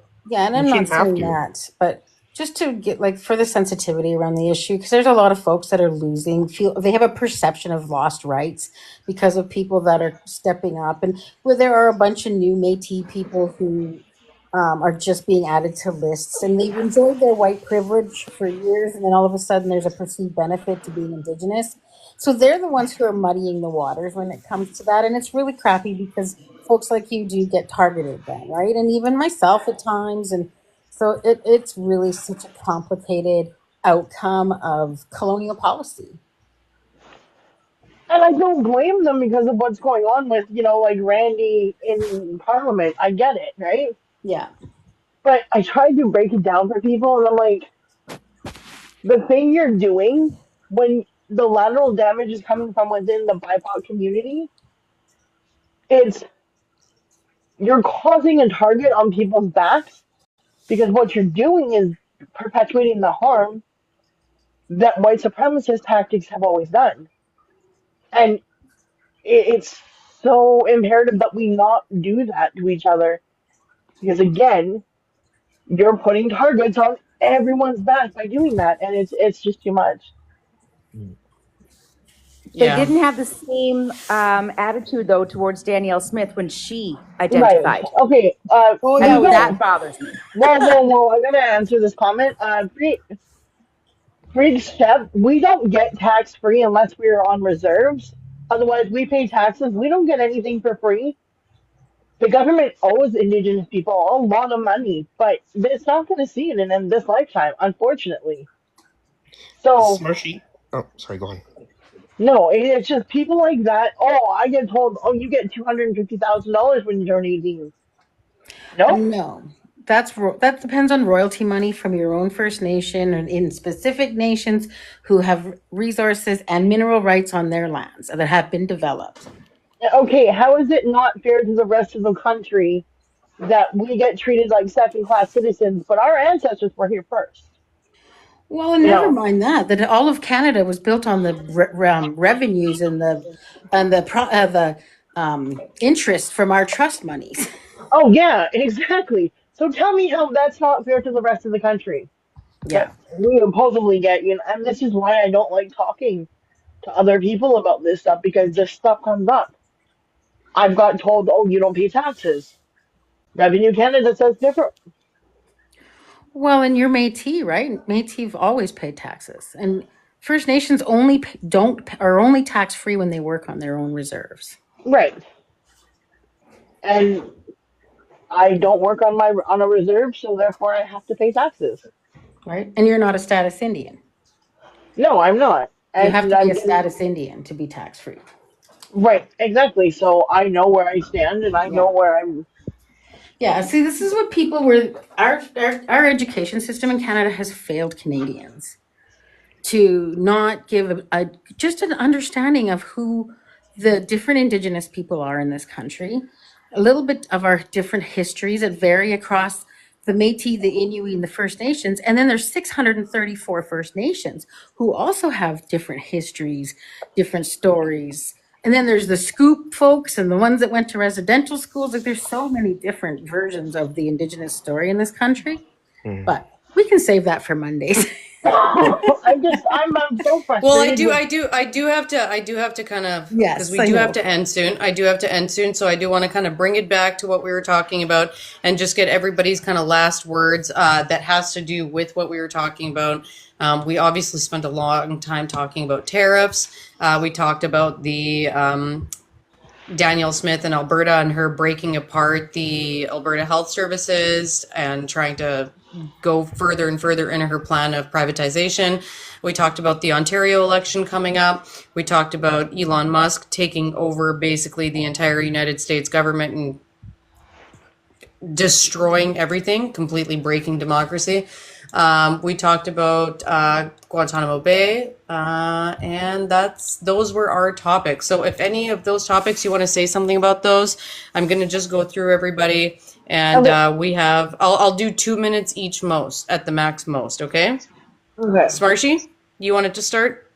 Yeah, I just found out the UCP government has been fined $13,500 for getting money from out of country. So that's good. Sweet. I'm going to look into that after this Yep. because that must have been like today, right? That was probably today's news. Yeah, it's on Project Maple Leaf or in the Beaver. It's someone put it in one of the Discords that we're all in. Okay, perfect. I'll check it out then.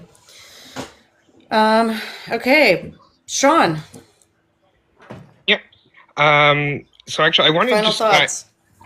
yeah, I wanted to actually say something. You were talking before about how in 1930s Germany they didn't have the resources that the Trump administration has now. I wanted to mention that well, they have Mark Zuckerberg on their side. He has all the information of people who are against Trump. They just have to look at all the Facebook pages, and if they wanted to round up the LGBTQ, sorry, or any BIPOC people or anything like that, they have all this data on Facebook at their fingertips. But yeah, my final thought is, I don't know. We're just gonna have to, I think, rely on each other a lot more because the news is going to come out like changing every hour, and we're all going to get like stimulated and exhausted and stressed.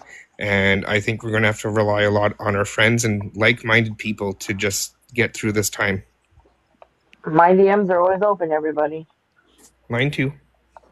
Yeah, and that's all I have to say. Thank you.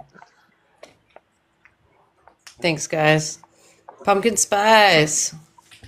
In regards to the Guantanamo Bay situation, I have seen several newspapers cite that the Trump administration refused to comment on whether or not children and women would be sent to Guantanamo Bay. I think that that is very concerning. Yeah.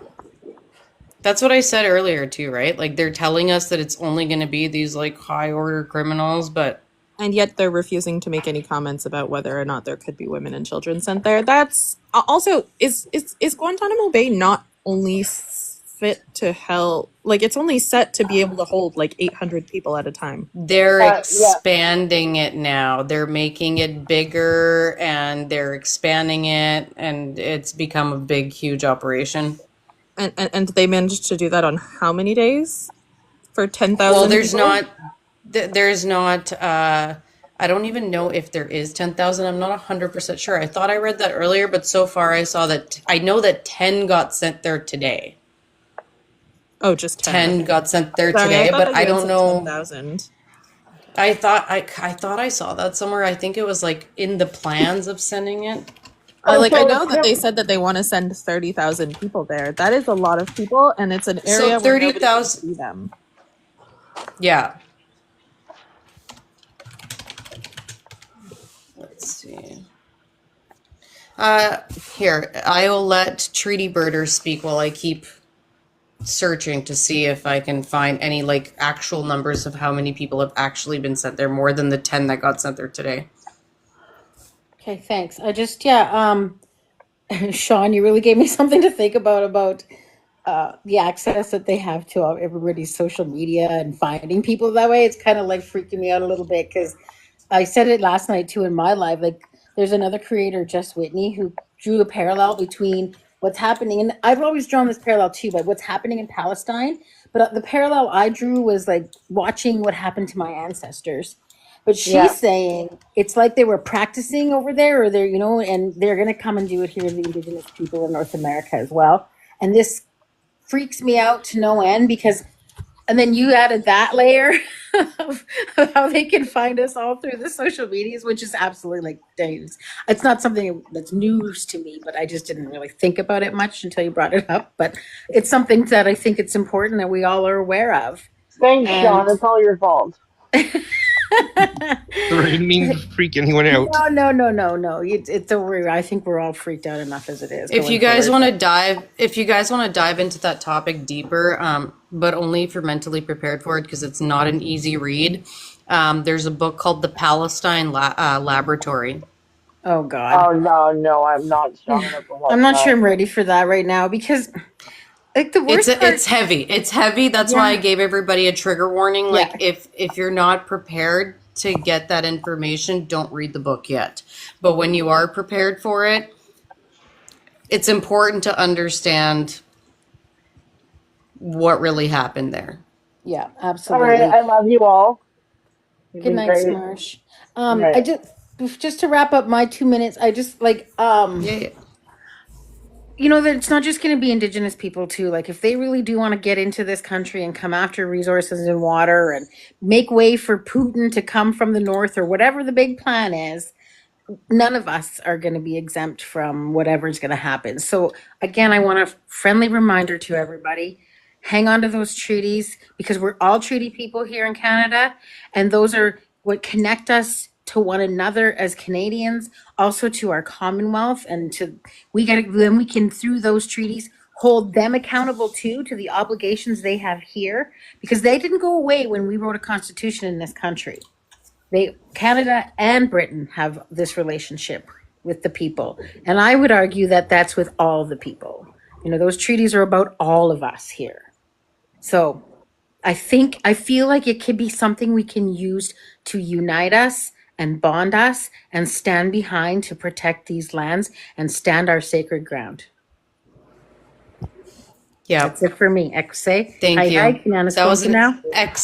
excellent message. Thank you. Truvac, do you want to say a couple words? Can y'all hear me? Yep. Okay, this is all a new thing for me. Yeah, we are in such a hard time to be in right now. What Trita just said was actually quite hopeful, and I really appreciate that. I've recently made friends with somebody who lives in the States, and she's heavily involved in being a very vocal advocate for everything lefty, all our ideals that we hold. And it's been really interesting interacting with her back and forth. This business with Musk just taking over the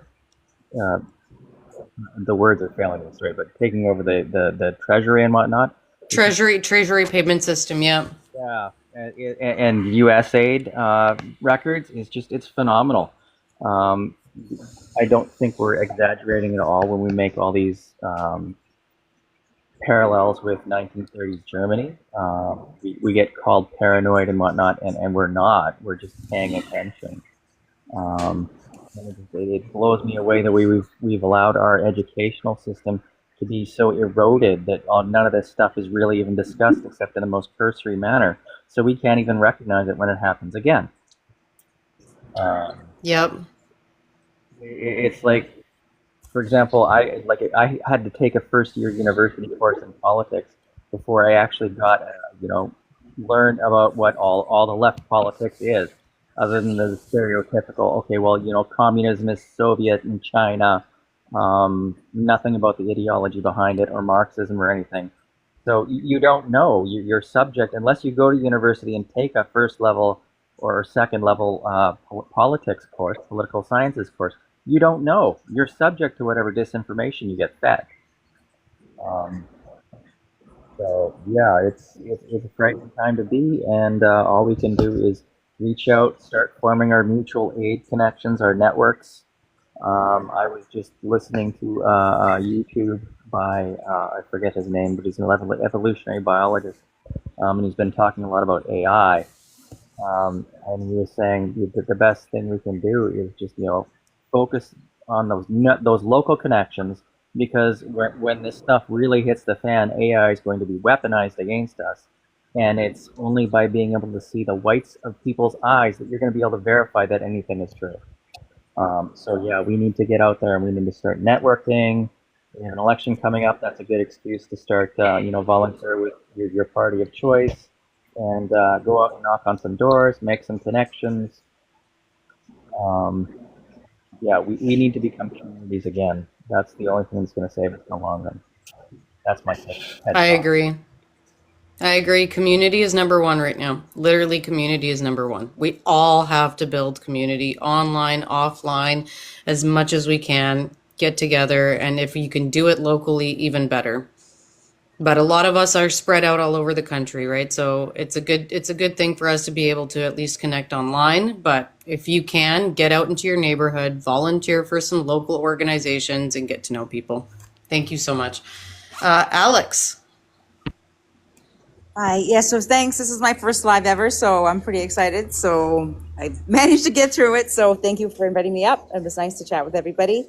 Piggybacking on what Treaty 6 said and what Trumac said, it is that connection and making sure that we are connected and rooted and reaching out even to a neighbor. We don't know our neighbors anymore. So even if we reached out and had one neighbor that we met, this week, and maybe another neighbor we met the next week, trying to get to know people a little more. Because after COVID, we had a really hard time, with that connection again, because we were separated for so long. And I think we lost a lot of ourselves during that time.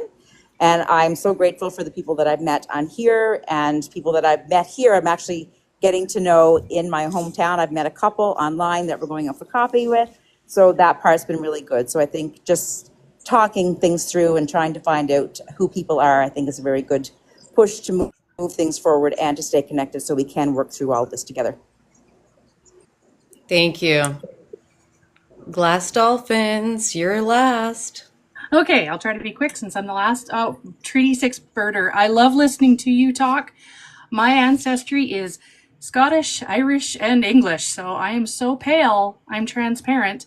So I love hearing you tell us about the history of Canada and the rights that you guys have and you guys deserve, and I love it. Thank you, thank you. I wish Smarshy didn't leave because Breakdown Alberta today said that Take Back Alberta and David Parker were fined over $100,000 for all sorts of sketchy what do you call it?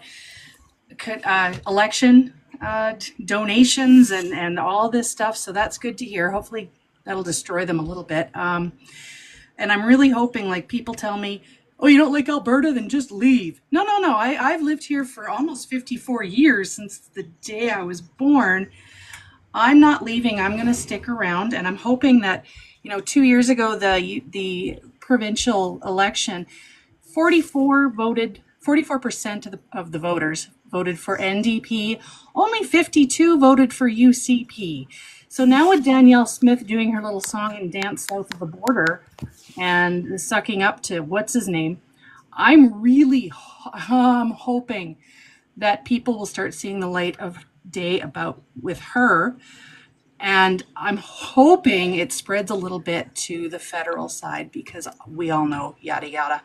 He's just as bad up there. So, and as far as, trying to spread what I believe in, that's why I kind of stick to annoying people on Facebook, because I'm learning things about people that I thought I knew. And then suddenly they're posting stuff about how the Liberals have got to go and Justin's got to be in jail. Who are you? I've known you for like 20 years. All of a sudden you're a diehard conservative. So, that's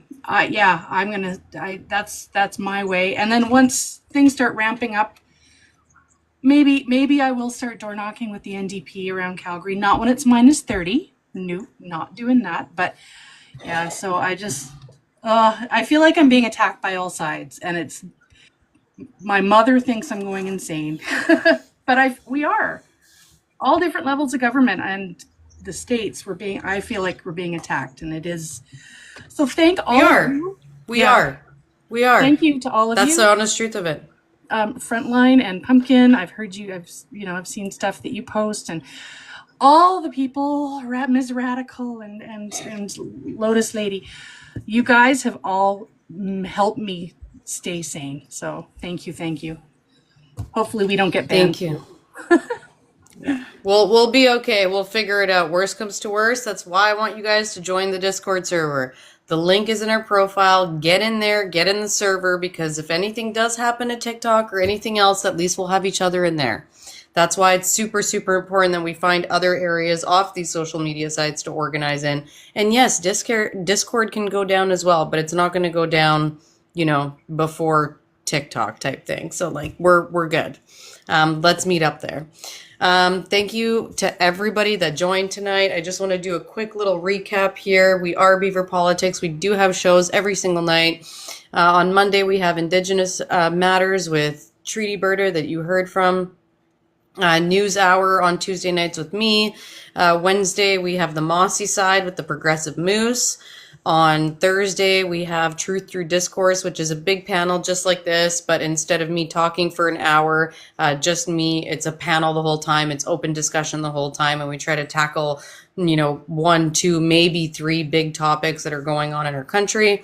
Friday, we have Polititalk with Nerdy, and that's more of a debate style. It's also an open panel like this, but we do get opposition to come up and actually have some debates with us. And Nerdy is absolutely amazing at running it. That one can go up to 6 hours long. So pretty much all of Friday night, come join us. And then Saturday is going to be Radicalized with Radical, and we're going to talk. That's going to be around values, religion, how that ties into politics, etc. So really good show there as well. And we're going to have some new shows coming up that we will be letting you know very, very soon as well. So we're going to have, I think, maybe some lunch shows, some morning shows, but you're going to see us pop up a lot more often. So thank you all so much for being here. I really appreciate your time. I appreciate you just coming up and sharing and being brave. I know it's not always easy to be up on a panel, but thank you so much. And I hope everyone has a wonderful, wonderful rest of your evening. Please join us in Discord. Check us out on YouTube. All of our links are in our bio so you can see what's there. Okay? Bye. Good night. Thank you, everyone. Have a good night. Good night. Good night.